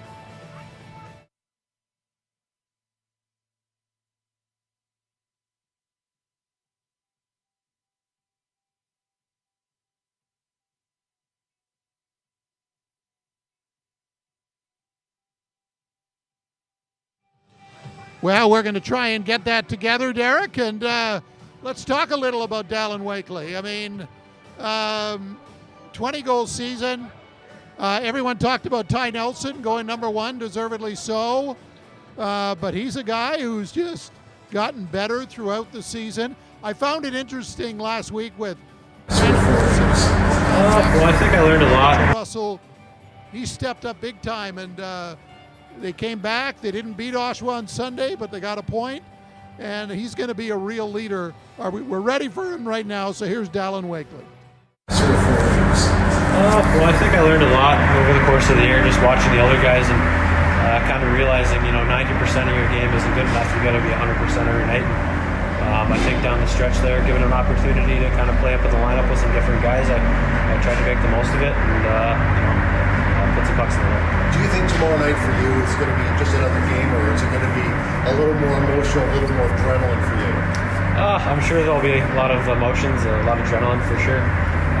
First OHL playoff game, so we'll just try to handle that as best we can. A lot of young guys, so I think the key for us will be try to stay level-headed and just play our game. Some of the leaders didn't play last week, and you sort of took on, I guess, a leadership role for a first-year player. You had a pretty good week, so how was that for you? I always enjoy the opportunity, playing up in the lineup and always being a leader, no matter who's in the lineup. So I just kind of looked at that as an opportunity to show my leadership skills moving forward and carry that into the playoffs. And you can see Dallin Wakely being one of the, there's so much experience, but you think of Ty Nelson, you think of Dallin Wakely, you can see him being an assistant captain at some point, maybe even a captain at some point in his career in North Bay. I mean, he's got that leadership vibe, doesn't he? He leads by example, but he's also aware of stuff going on off the ice with society, and he's just a great kid. He is a great kid, and even in the Brandon Coe interview, he was and Ryan Ulan praising him for the 20-goal mark. It's been a long time that we've seen a rookie hit that 20-goal mark. It's a great milestone that we saw him go. And like I talked to a couple of games ago, the scouts are very high on his IQ level, hockey IQ they talk about, how he learns the game, how he sees the game. I'm down there, I'm spending the periods down at ice level, and I see him communicating before draws. I want you to stay in here. You go here. I'm going to make the play here. He's a smart player. He's ahead of himself in his years of hockey knowledge. Yeah, he's going to be fun to watch, no doubt about it. And Wakely, Coe, and the rest of the battalion will be out here momentarily. Let's talk about the third period. It's a tight game. North Bay's got a bit of momentum. They'll be on the power play to start the third, but Ottawa's only one play away from tying it up, so it should be a tense final period here. It is, and that 2 minute coming in on that man advantage, that's going to be a big decision maker difference maker for the North Bay Battalion. If they can come out, have a strong power play to start this, it's going to set the tone for the third period of play. You got to keep the pressure on, keep getting those pucks in deep and pressuring those defense. Like I said, those hits are going to pay off today. They might pay off tomorrow or Saturday, game 3, game 4. You got to keep the pressure on. One goal, I don't think, is enough for the North Bay Battalion. No, I think North Bay's message is going to be finished, and Ottawa's message is, boys, we got them right where we want them. We're on the road, game 1. They're the big team. We're only down one shot. So both teams, I think, feel pretty good about where they are here going in the last period. Yeah, this has been the story of the Ottawa 67's. They're known as a team that doesn't put many goals on the board. They keep games tight, and they capitalize on opportunities when they come about. They're waiting for a mistake from the North Bay Battalion. They haven't been making those mistakes. North Bay's been playing really good in the neutral zone, controlling that puck. The two blue lines are the most important areas for turnovers. That's what North Bay is not doing, is turning that puck over, and they're playing a good, solid defensive game. You just can't let Ottawa hang around for a whole 60 minutes. So it should be a whale of a third period. North Bay up by 1. North Bay on the power play. Both teams are on the ice. And the boys are getting ready to call it for you. Courtney Kenny doing his usual bang-up job on color. And, of course, the dulcet tones of Matt Sukram to take you home here in the third. Thank you very much, Bob. I'm flattered that you think I'm doing a great job at color. I learned from the best doing a couple of seasons of CKAT broadcasting with you, of course. And now we're going to get Bob's ego inflated to the point where he's not going to be able to get out of the gardens here at the end of the game. But that is what it is. Hello to all the listeners at home and some in the gardens as well who are listening live. We're about to get started for the final 20 minutes here, we assume, of this game 1 between the troops and the 67's with the battalion on the power play. Matt, for the call. Thanks, Courtney. The 67's win the draw and send it immediately into the North Bay zone. North Bay clears it out. It's up ahead to McDonald. Now to Russell. Russell going in, trying to split the D, but at the last second, Maytier comes in and breaks up the play, and it's sent right back down into the North Bay zone.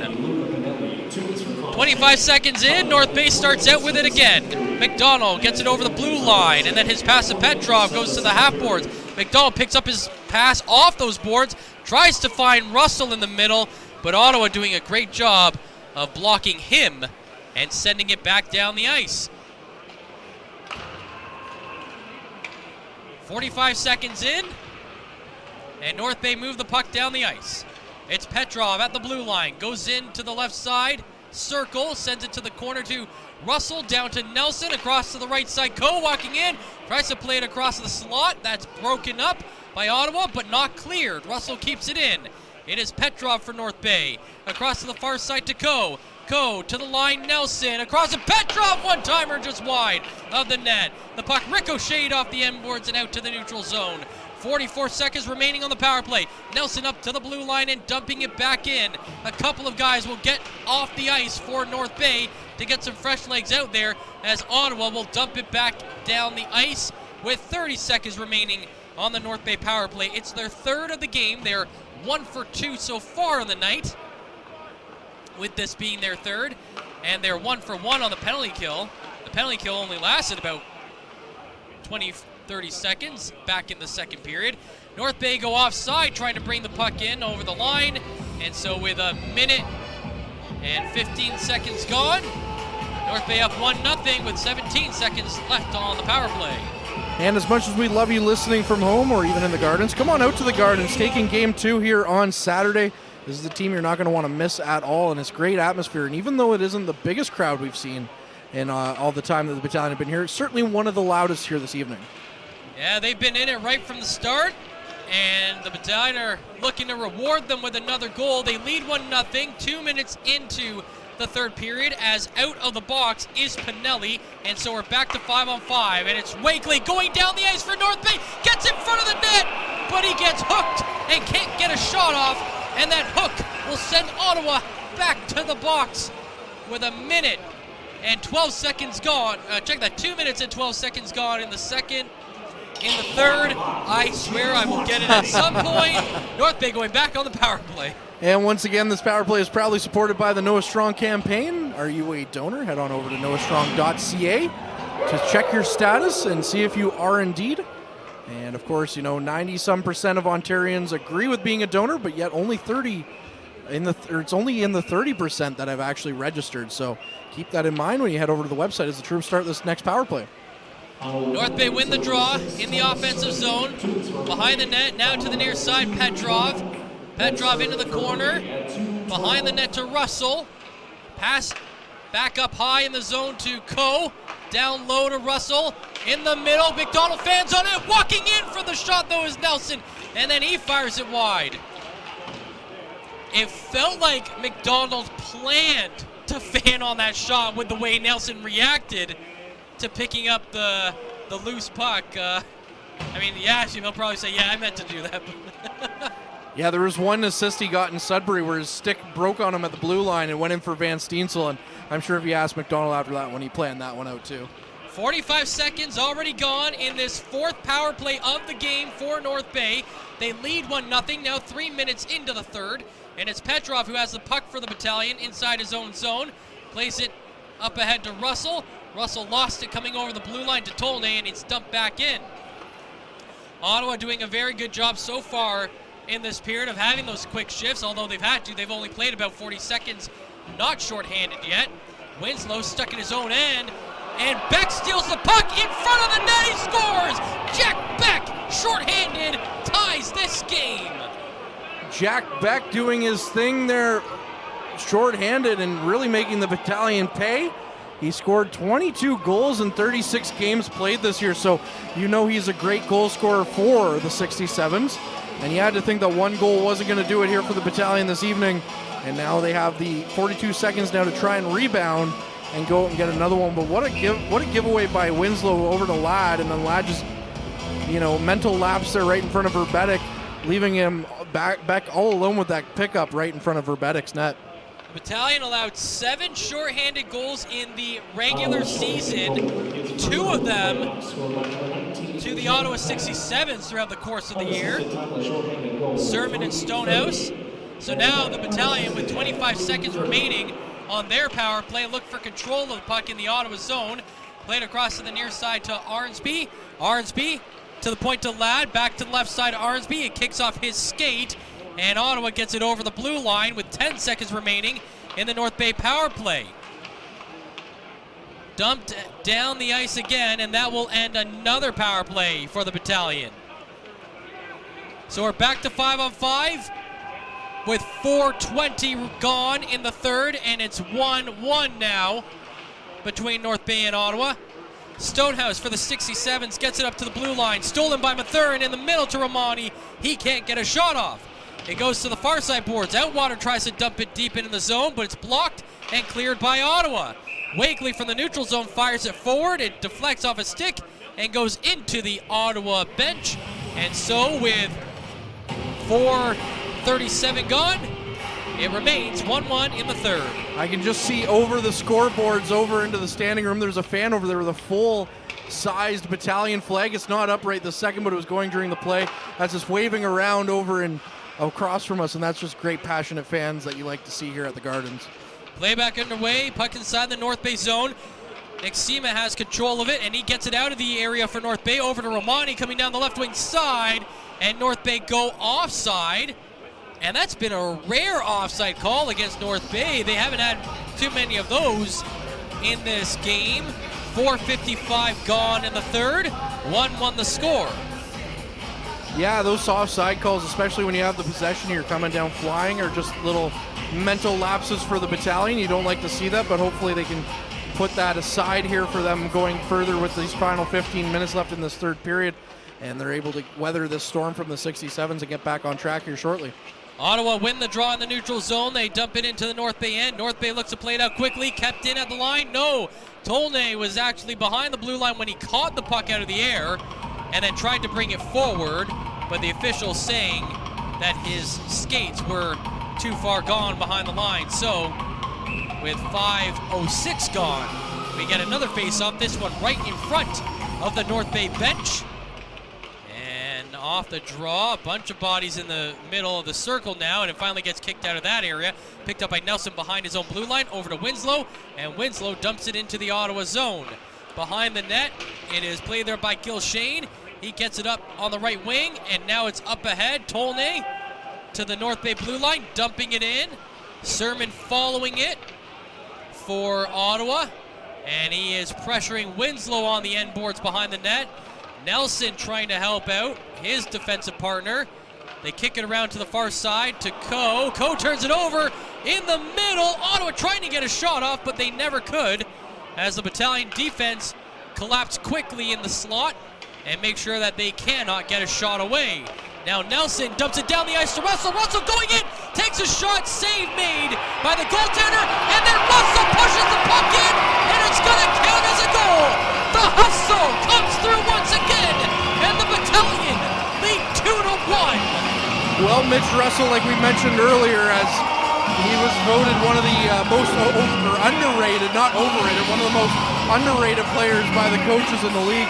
And the 67s are going to have a compelling argument here on whether or not that was, I mean, he was pushed into Donoso's crease, but the goal is if you push any part of the goaltender trying to get the puck in the net, it won't count as a goal. I don't know if Russell could help that as he was tripped up and pushed into the goaltender, so that might be what's going for the Battalion here, but it'll be interesting to see what they rule here as they are going over to argue. And that might be part of it, the fact that Russell was pushed into the goaltender by the Ottawa 67s. So they will be reviewing it.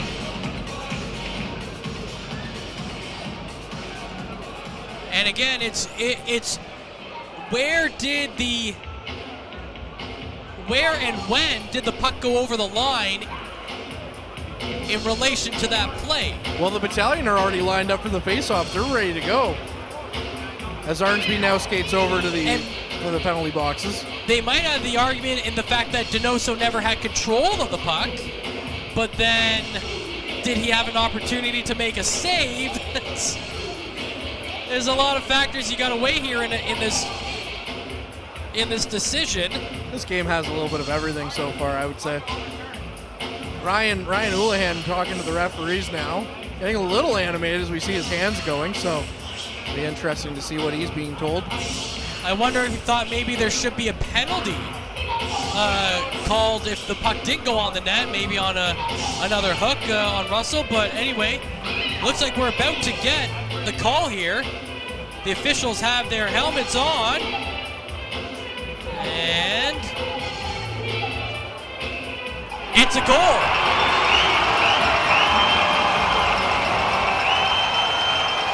Listen to that crowd erupt.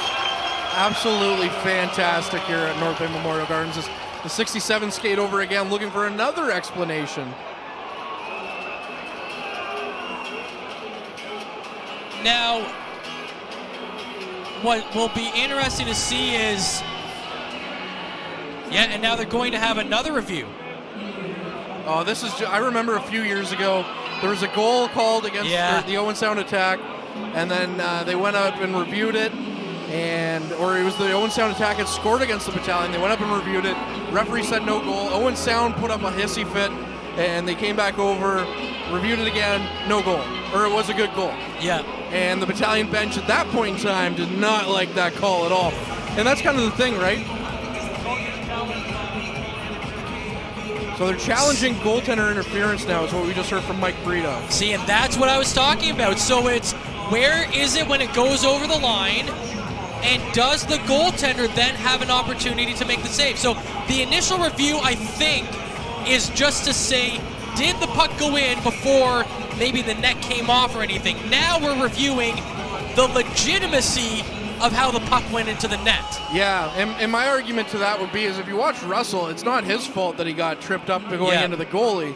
And usually that's kind of the thing that helps you out on a call like that is, was the player at fault with interfering the goaltender, you know? And if he isn't,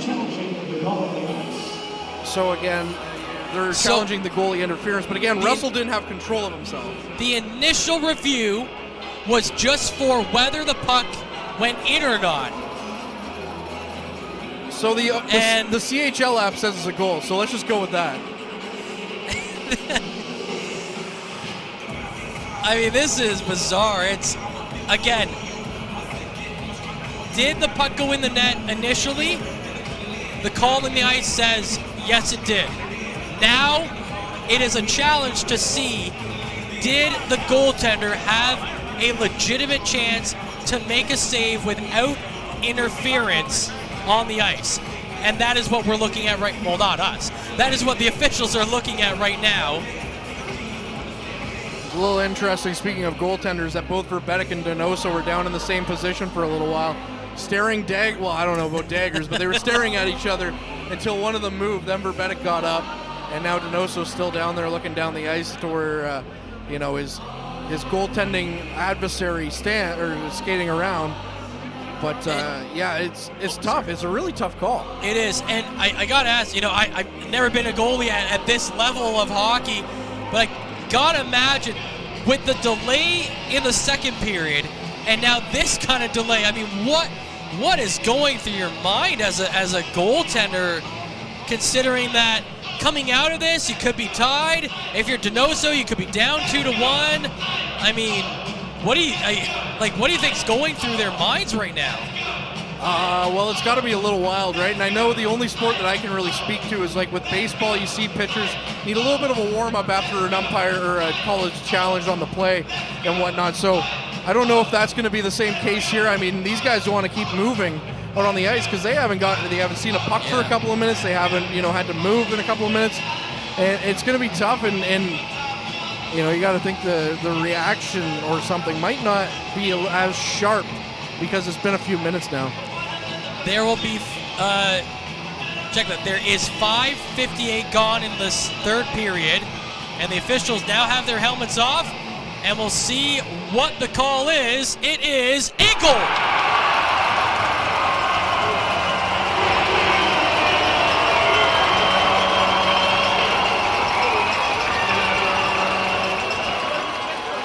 Troops lead 2-1 in the third. You can see the flag moving now. And I gotta believe that they are making that call based on what you said. The Ottawa 67's caused the contact that led to the interference, and therefore you don't get the benefit of goaltender interference against the opposition. So, with 6:15 gone in the third period, North Bay, in the weirdest of circumstances, lead 2-1. And they're looking for more now as they have control of the puck inside the Ottawa zone. It's Van Steensel in the corner on the far side, trying to move it to the middle. Arnsby kicks it off his skate, follows it to the half boards. He's knocked off the puck, and Ottawa on the counterattack, dump it in. Stonehouse going to the net. He falls down. The puck bounces towards Verbetic, and he'll cover it up for a stoppage of play with 6:15 gone. 2-1 North Bay. Well, the thing about a lengthy delay like that, it might take out all the wind from your sails, but for the Battalion, you have to think there's a bit of a boost knowing that, the call went in your favor. You're now up 2-1, and for the 67s, it might be tough to get your legs back under you now, knowing that you have to score another goal after a lengthy delay. Especially coming off that shorthanded goal that tied the game just minutes earlier. 2 minutes and 28 seconds between the tying goal and North Bay regaining the 1-goal lead. North Bay get the puck out of the zone, dump down the ice. Smythe will chase for Ottawa. Into the corner. Honolulu to the half boards to Tarasevich. Behind the net to McDonald. Centering pass! And Tarasevich can't bury it. Puck gets cleared out of the zone. Boucher takes a hard hit from Honolulu. And that line will change for North Bay. Well, a couple of guys will anyway. Boucher gets control of the puck in the neutral zone. His shot blocked by Winslow. Secondary chance for Bedick, makes a save. And now Tarasevich is going the other way. It's a 2-on-1. Tarasevich to Russell over the blue line. Russell tries to drag it through the middle, but he gets knocked off the puck.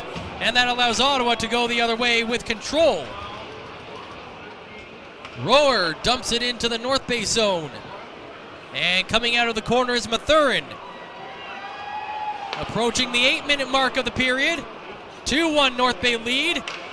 Back into the North Bay zone. Ottawa take a shot that's blocked by the defense. And now North Bay clears. Gilshane chases for the 67's. He plays it up to the blue line. They get it ahead to Tolnay. Tolnay racing down the right wing for Ottawa. He gets pushed in the corner. The puck goes to the point. Sermon is there. Across the left side, Gilshane's shot is blocked by Ty Nelson and cleared by the first overall pick in the 2020 OHL priority selection. Tolnay with control again with 9.5 gone in the period. It's Christopoulos getting up to the blue line and clearing. Mateer is there. He dumps it down into the North Bay zone. Verbedic plays it to the near side boards to Christopoulos, the Battalion defender. Dumps it in. Gets up ahead to Romani. Romani from a sharp angle tries to center that got blocked. Romani maintains possession now. He goes into the far side corner, trying to outwork a couple of guys down there. Outwater to help him out. Outwater takes a hard hit on the boards. Now Romani tries to dish off a hit. The puck gets cleared out of the area and into the neutral zone. Picked up by Lukin. He dumps it in with 9:15 remaining. Check that, 9:15 gone in the third period. 2-1 the score. Liam Arsby off the bench tried to run over one of the Ottawa players who just misstepped the hit. Otherwise, that would have been a titanic collision. Now in front of the net, Vince Diesel buries it, and the Battalion jump ahead 3-1. Owen Van Steensel had himself a heck of a regular season, scoring 10 goals and 24 assists for 34 points on the season. And what a rookie year as it continues here for the troops, as he gets the Battalion up 3-1 here in the third period, and all the momentum is now gone in North Bay's favor. As what a big hit attempted by Arnsby, and then that line to go out there, and just the way he was able to get by Donoso and get the puck in the back of the net is something else. And these guys are not only going to be great this year, but for a few years to come for sure. I don't think Arnsby is going to get an assist on that play. I'm not sure if he even touched the puck, but my goodness, did that attempted hit ever shake up the Ottawa 67's? I mean, he didn't even connect with him, but they felt something on that play, and that directly led to a scoring opportunity. And the young Van Steensel did not miss. And remember earlier in the game, Van Steensel had a big opportunity as Smythe comes in and airmails one over the boards and out of play. We're halfway through the third. North Bay lead 3-1 in game one. Let's check in with Bob Coles. Well, not much happened in the first 10 minutes of that period. Just kidding. A long review. Actually, the second North Bay goal happened 3 times. When it was scored, when they looked at it on the screen, and then when they looked at it again on the tablet after Ottawa challenge, so the fans got to applaud 3 times. And what a play by Arnsby and lined up in the trolley tracks, as they say, and no hit, but it led to that goal. And North Bay up 3-1 as we enter the last 10 minutes of the third period. Coming up on our postgame show, we'll go over all the highlights. The Zamboni delay, the goal review delay, the goals, and how about Ty Nelson looking like a 5-year veteran out there.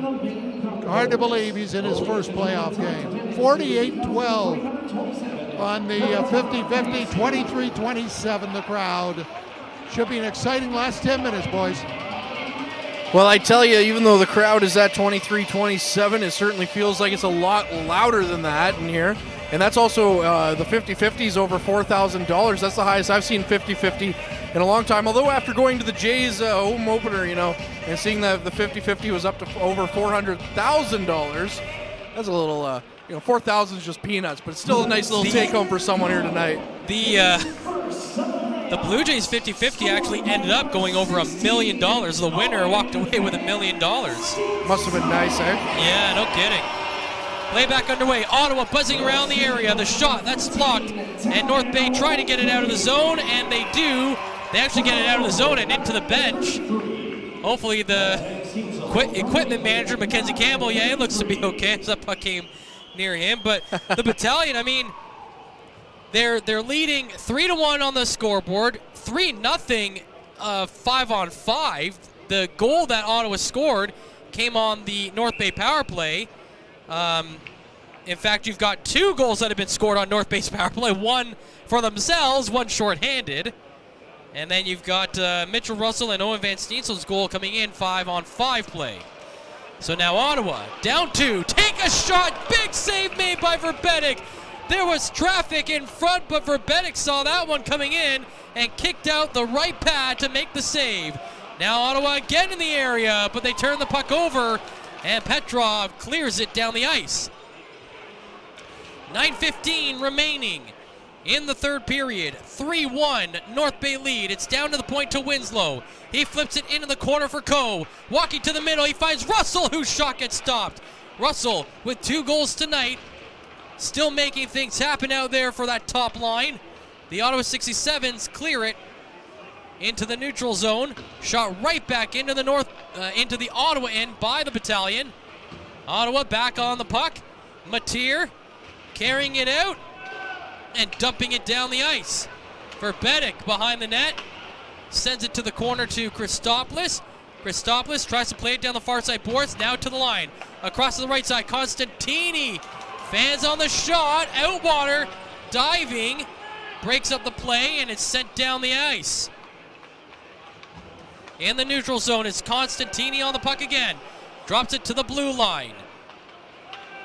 Pinelli turns it over. North Bay looking to go the other way. It's Outwater in all alone, and his shot goes off the shoulder of the goaltender Donoso.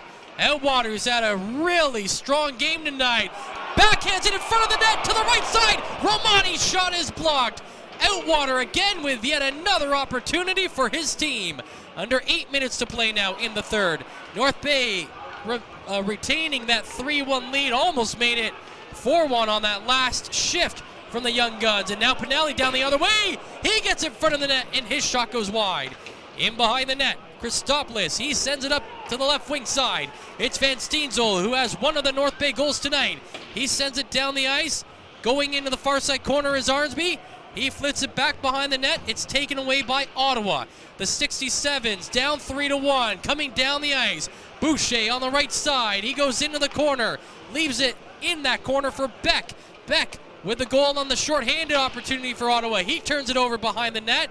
He sends it sent down to the near side blue line. Gilshane keeps it there, sends it across to the far side.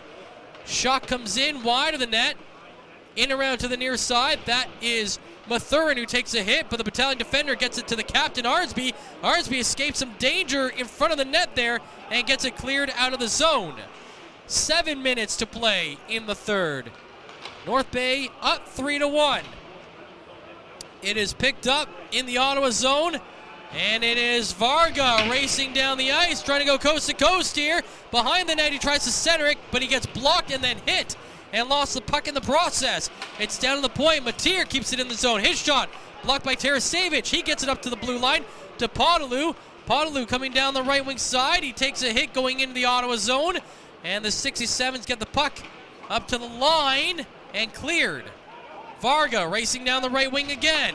His play to the middle of the zone is blocked by Winslow. He sent it down the ice. McDonald has it on a breakaway, and his shot is blocked by the goaltender Donoso. What a pass by Winslow. The defense has been so involved in those offensive opportunities tonight, making great passes through the slot, or through the middle of the ice, to spring those forwards free tonight. 5:45 to play in the third period. North Bay up 3-1. And they're trying to get the puck out of their own zone here, and they do. But now Ottawa comes right back in, and they go offside with 5:34 to go in the period. One thing that's neat about this medium of streaming on YouTube is that we're able to interact with some people in the live chat. And we thank each and every one of you for listening right now, and we'll keep an eye on the live chat as well. I will be talking to head coach Ryan Houlihan for my article on Bay today after the game. So if you would like to ask a question of head coach Ryan Houlihan, send it in the live chat. Maybe you'll get to him. Yeah, that is a great idea. Why not let the fans ask some questions to the head coach? I mean, why not? It's your vessel to do so. That's exactly it. I am very fortunate to get to do this almost every single game, and even on the podcast as well. So I'd love to open up the floor to you guys. What are you seeing? What do you think? What would you like to hear the coach talk about? Let us know on the YouTube channel. As play continues here, 5:14 to go in the third. The Battalion up 3-1. Trying to get the puck out of their own zone, and they do. Petrov connects to Russell. Russell dumps it down the ice, off the end boards to go, and his shot from the sharp angle is blocked by Donoso. It comes out in front and cleared out of the area. Going the other way for the 67s. That looked like Rower. Rower goes in the far side corner. Now it's behind the net. North Bay break up the play back there. It comes to the half boards. Mateer trying to hold it there, but he gets it knocked off his stick. And it's sent out to the neutral zone. 4:35 to play in the third period.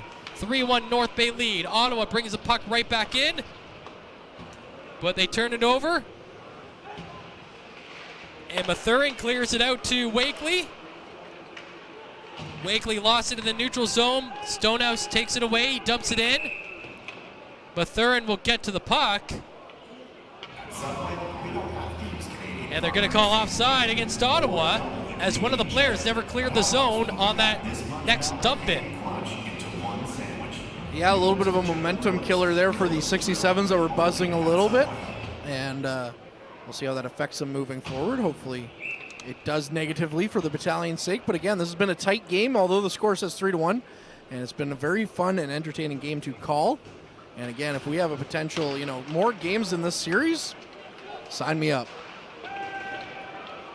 Dumped into the North Bay zone. Ottawa looking for control on the far side boards. It gets kicked out to the middle of the zone. Tarasevic there for North Bay. He sends it down the right wing in the neutral zone. It's touched by McDonald, and he follows it to the end boards. Wrap around for McDonald, and it's stopped by Donoso. That's going to be his 25th save of the game. Sent into the Ottawa end boards, and now it's into the corner. Podolou there. Podolou shielding the puck. Tarasevic involved as well. The puck goes in behind the net. Gilshane picks it up for Ottawa and clears it out to the neutral zone off the skate of Ottawa's Gerrois. And North Bay send it back into the Ottawa zone. The 67's back in control with it behind their own net. And North Bay is really just playing that trap pressure right now and forcing Ottawa to make their move to get it out of the zone and into the attacking end. Tolnay there now. Turns the puck over. Gets it up ahead to Petrov at the Ottawa blue line. Over to Russell into the zone. Russell tried to make a move to the middle, but a good hit delivered by Mateer. Knocking down, check that, Mayich knocking down Russell on that play. And now it's Mateer on the puck. Moving through the neutral zone. Dumps it in off the backhand. Plays it in behind the net. Nelson into the far side corner. Christopoulos trying to get it out. Still stuck on the boards, and North Bay finally get the loose puck out into the neutral zone. Matier brings it right back in onside, fires it at Verbetic, and he makes a blocker save. And now Ottawa just hitting everything in sight now. They're not even looking for control of the puck. They turn the puck over, up ahead to Wakely, going in one-on-one. Wakely shot, and it's a save made by Donoso. Back out of the zone, racing down the ice. Johnston into the North Bay zone. The extra attacker comes out as the puck goes flying out, as the goaltender comes out of his net. So with 2:08 to go, it's 3-1 North Bay. North Bay will now be down by a man as Ladd is getting called for delay of game. So the Battalion, there's 2:08 left in the contest, and they'll be shorthanded for the remainder unless Ottawa can use the extra attacker to get to within a goal. Now Ottawa does not have a timeout. They forfeited their timeout by losing that coach's challenge. Yeah, very interesting how that chess match comes into play a little bit as the Battalion bench stands up and urges on their penalty killers here. This is going to be a 6-on-4, so it's almost a two-man advantage, but the Battalion doing their job, showing their support for their troops on the ice. The 67's are 0 for 1 on their power play. Their only goal of the game coming shorthanded. Jack Beck scoring at 3:30. Dumped into the North Bay zone. Coe falls down behind the net trying to clear it. The puck to the near side boards. North Bay gets it, dumps it down towards the empty net, and it's just wide.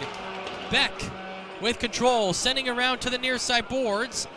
Ottawa in their own zone without a netminder, and they have 1:30 remaining in this game, 1:20 remaining on their power play. They need 2 goals here to tie game 1.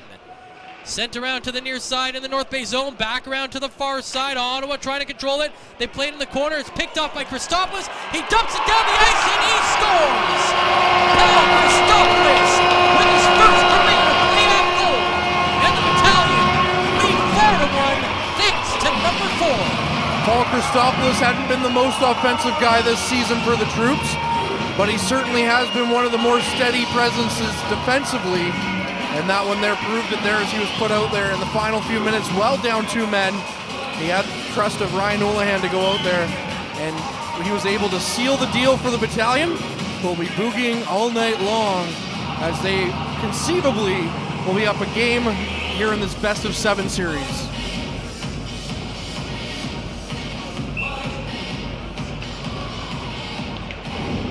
.114 remaining in the game. It's 4-1 North Bay lead. The 67's have put their netminder back in between the pipes here. And the Battalion are going to get credited for the empty net shorthanded goal. So they've scored 5-on-5. They've scored shorthanded. They've scored on the power play. And Ottawa gets denied scoring on their power play.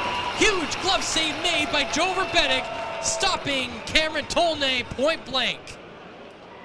Yeah, the Battalion really going for the cycle, so to speak, as we continue our baseball terminology here tonight on the goal scoring. And again, one thing I will have to ask Ryan about, like I usually do, is the goaltending. And Joe Verbetic's been fantastic for the troops.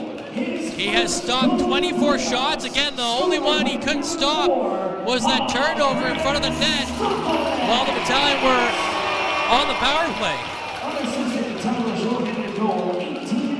Ottawa moving back through the neutral zone. They play it up ahead. There's a shot and another glove save made by Joe Verbetic. This time it's Constantini who gets denied.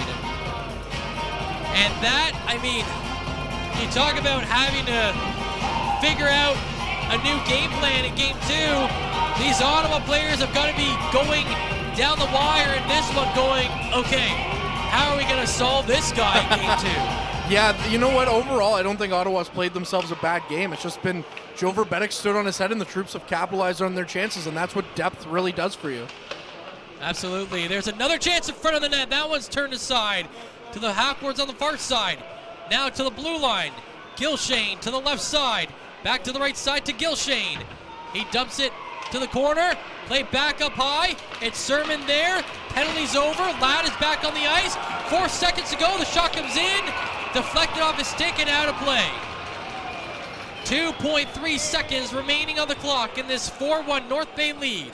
Well, it's been since the 2015-16 season as well that the Troops have seen a win on home ice in the playoffs. As the last couple of times that they did play, they lost in 5 games, and correct me if I'm wrong, but I believe they only won in both those series game 2s on the road. That's right. And of course the one series was game in Sudbury as the Troops win this one. The Battalion take game 1, 4-1. Joe Verbenek makes 25 saves in his first career OHL playoff start. And Jumbo Joe skates away with a win, and the Troops take a 1-0 series lead in the Eastern Conference quarterfinals. Some equipment all over the ice as well for the 67, so it's a bit of a yard sale, but the Troops really coming away with that one. And there's also a glove on the ice as well, being thrown down by security guard Randy Blake, so he had to get his little touch in there, as well as Randy's currently freshly back from vacation. So that'll do that for the game here this evening, and we'll turn things over to Bob and Derek with the post-game show. Gentlemen, take it away. Yes, Randy Blake went to the Dominican for a week, and it took him 3 days to come home. He told me earlier tonight, plane issues, but Randy's back, and so are the Battalion. Okay, last 2 times they've been in the playoffs, they lost 4 games to 1. Tonight, they win 4 goals to 1. You believe in numbers? How's that one for you? And a big night for the Battalion and their fans, and what a night it was. We're going to have our post-game show in a moment. First, we'll duck in some OHL scores. Hamilton 5, Peterborough 2. That is just about to go final. Kitchener and London. Kitchener has defeated London in London 3-2. Sarnia and Windsor 3-0 for the Spitfires. And a good night for the Christopouloses. Alex with a goal in Windsor's win, and Poe with a goal in North Bay's win. And I don't know which parent was at which game, but they got to be loving it. 3 stars. Number 3, Ty Nelson, wouldn't know, it was his first OHL playoff game. Number 2, Joe Verbenek. And you know who number 1 is? They call him Hustle. They call him Russell. He's not with the attack. He's with the Battalion. So people are going to read that score, 4-1, and the game was closer than that. Shots on goal were 32-27 North Bay. Battalion outscoring Ottawa 3-1 in the third. The shots were 10-8 in the third. Power plays on the night. Ottawa 0 for 2, North Bay 1 for 4. Faceoffs won 29-27 Battalion. The goals, Mitchell Russell's first playoff goal of the year from Ty Nelson and Joe Verbenek on the power play at 11:05 of the second. Ottawa tied it. Jack Beck, unassisted, shorthanded, one of 2 shorthanded goals tonight. That was at 3:30 of the third. Then Russell's second. That's the game winner, and that's why they call him Hustle. We'll ask Derek about that goal. Ty Nelson with his second assist. Brandon Coe as well getting a point. That was at 5:58. Just 2:28 after Ottawa tied it. Van Steensel got another big one from Dallin Wakely at 9:33. And then Christopoulos with the empty net shorty at 18:46. North Bay wins it 4-1 with game 2 coming up here Saturday night. So Derek Lindemann, Mitchell Russell, the top star. He got the offense going, and then he got the key goal of the game tonight.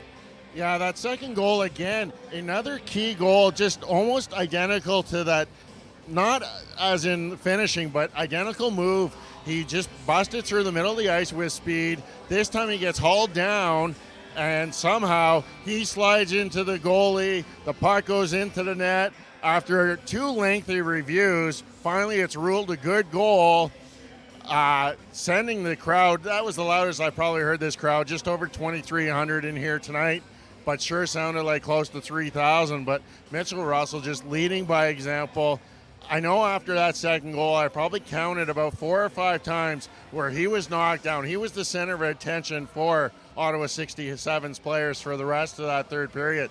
he took a lot of abuse, and that top line is going to get it, and they're going to have to absorb it and not retaliate in the way of penalties, but retaliate in putting pucks in that goal. What I found interesting was I don't understand. First of all, after the Russell goal, and there was even a question of whether they should review it the first time, because the refs took a few seconds to go over there and go to they have a video screen right there, and they looked at the video screen eventually, and after about a minute or so, they said the goal counts. Ottawa then challenges. They don't go to the video screen. They go to the tablet. Now it's the same picture, right? Am I wrong about that? I mean, why challenge something that's already been decided? Overhead view, I guess? I think they were just looking. The first one was to see if the puck crossed the line. I was standing just on the goal line on the far side. I could clearly see it crossing the line and going in the net. And then the second one was for the goalie interference based on the Ottawa 67's challenging it. But you got to remember that Mitchell Russell was hauled down by an Ottawa 67's player, and he just inadvertently slid into the goal, and in the process, the puck went across the line. So obviously, I think it was the right call on the ice at the moment. And the only thing could have helped Ottawa is if the net came off at the same time as the puck went in. That didn't happen, and eventually the goal counted, but I guess it was a night of delays. We had the Zamboni delay, and then we had the goal review delay. And let's talk about Liam Arnsby. Didn't get a star, but you know that when he's wandering around the ice, and he almost caught someone pretty good at center ice in the trolley tracks, as they say. And for the next 10 seconds, it looked like Ottawa had lost just where they were on the ice in the game, because that led to the Van Steensel goal. And that's what Liam Arnsby brings to this North Bay Battalion club. He's a hard player. He's a bulldog out there. He's going to hit anything that moves. And you've got to be aware anytime that he's on the ice, and after he just missed that open ice hit, players are going to start turning their back to make sure where he is on the ice at all times. And that's going to create opportunities for both himself and his teammates. And it did exactly that, where Wakely was able to find Van Steensel in front of the net and making no mistake for his first playoff goal of his career. Let's talk about Joe Verbeek, because I thought in the first period he kept the game scoreless. I thought he was solid the rest of the way and made several big saves, and it just shows you that they needed their goalie at times tonight, and that's got to give the coaches confidence in Joe Verbeek moving forward.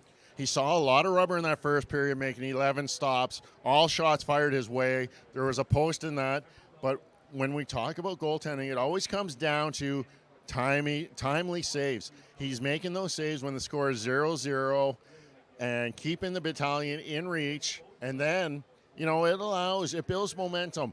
You see the players on the bench see the goaltender making the save, and like, you know what, let's help him out. Let's see if we can do that in the offensive zone. And just the momentum that is created from Joe Verbeek playing well and knowing that he's going to be solid behind you just gives you a little more freedom offensively. No Kyle Jackson tonight. We talked about Mitchell Russell. Let's give the young players a shout out. I mean, Van Steensel with a goal. I thought Wakely was really good. Ty Nelson, you know, he looked like a third or fourth year player in playing his first OHL playoff game, deserved one of the stars. I mean, the young guys, they looked a little nervous in the first, but as the game wore on, I thought they really found their space. I thought Romani had a good game tonight. A lot of the young guys, you know, it didn't take them too long to get used to the difference between the regular season and the playoffs. No, and to me, it's just a little bit of that physicality. I preached it in the first couple intermissions. You get that feel for the body. You start thinking, okay, I'm in this game. I can handle this. I can just stay with the things. I know what I'm doing best. Ty Nelson, he's so strong on the puck. I've seen him come around the net a few times with guys on his back, and he's just like, it's not like even a fly on him. He's just like, I can just skate away, make a pass, easy outlet. These guys look like they've been in the league a long time. Ty Nelson, even tonight, Mathern, he's out there with Paul Christopoulos killing a penalty, shorthanded, with the goaltender out. Sure, it's a 2-goal lead, but you're still protecting that lead in the final minute. Mathern, Paul Christopoulos, his role has changed since when we last saw him. He was that offensive threat coming there a couple of years ago. He's now taking a defensive role. These players, they're just sitting comfortably in the roles that they're given by the coach right now.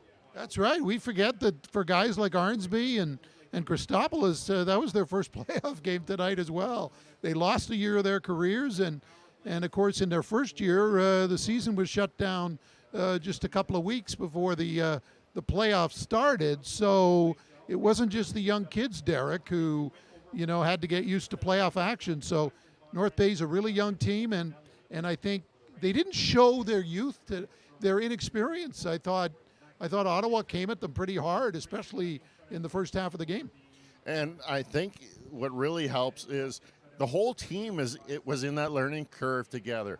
Only 3 players have seen OHL playoff action. They're all learning this at the same time. And when you got a bench staff that has been through it, such as Scott Ray, Bill Holder, Ryan Uland, they've been through this. They know what to expect in this OHL playoffs. They can preach, and the players respect them. They have the respect of the coaches, the players, and it just shows how much that leadership team can deliver for such a young group. Let's talk about Ottawa. What do you think they take away from this game? And they only got 1 puck by Verbetic. They were in the game for most of it. At times, they probably felt pretty good. So what do you think they take away from game 1? I think exactly what you said. We can play with this team. We can skate. We can hit. We got timely goaltending. They got, unfortunately, the Russell goal. There's not much you can do about that one, the eventual game winner. When you realize that you can play with a team that finished 28 points ahead of you in the standings, it gives you a lot of confidence. And they're going to build on that coming into Saturday night. It's going to be, I think, more of a hard-fought battle, earn every inch of the ice. Ottawa 67's are built for playoff hockey, but I think the North Bay Battalion are just that much deeper to break through. Well, we'll see what happens come Saturday night. That's Saturday night. We don't do a lot of home broadcasts here on Saturday, but that's the schedule with a day off in between. I'm sure Ottawa is in North Bay. I don't think they're going anywhere, so I don't think they're going to do a separate back and so forth, just like the Battalion are doing for games 3 and 4, Derek. So no bus legs for Saturday night. No, there was no bus legs tonight. Ottawa came in yesterday. They got that bus leg. They had a morning skate today, so they went through their whole game day ritual as if they were on home ice. It's going to be the same throughout the whole playoffs. North Bay is going to do the same thing going down to Ottawa. They'll get in a day early, get that rest needed. This is a different season. Playoff hockey in the OHL is totally different than the regular season. It's now hockey becomes the priority, and rest for these players are so important. So we'll set up Saturday night's game 2 when we join you on Saturday night. Again, the Battalion beat Ottawa in game 1 of this best of 7, 4-1. For Matt, for Courtney, for Derek, and for our producer, Ben Long, as we're obligated to say his name at least 3 times a broadcast. I'm Bob Coles. Again, the Troops win game 1, 4-1 over Ottawa. Good night from the Gardens.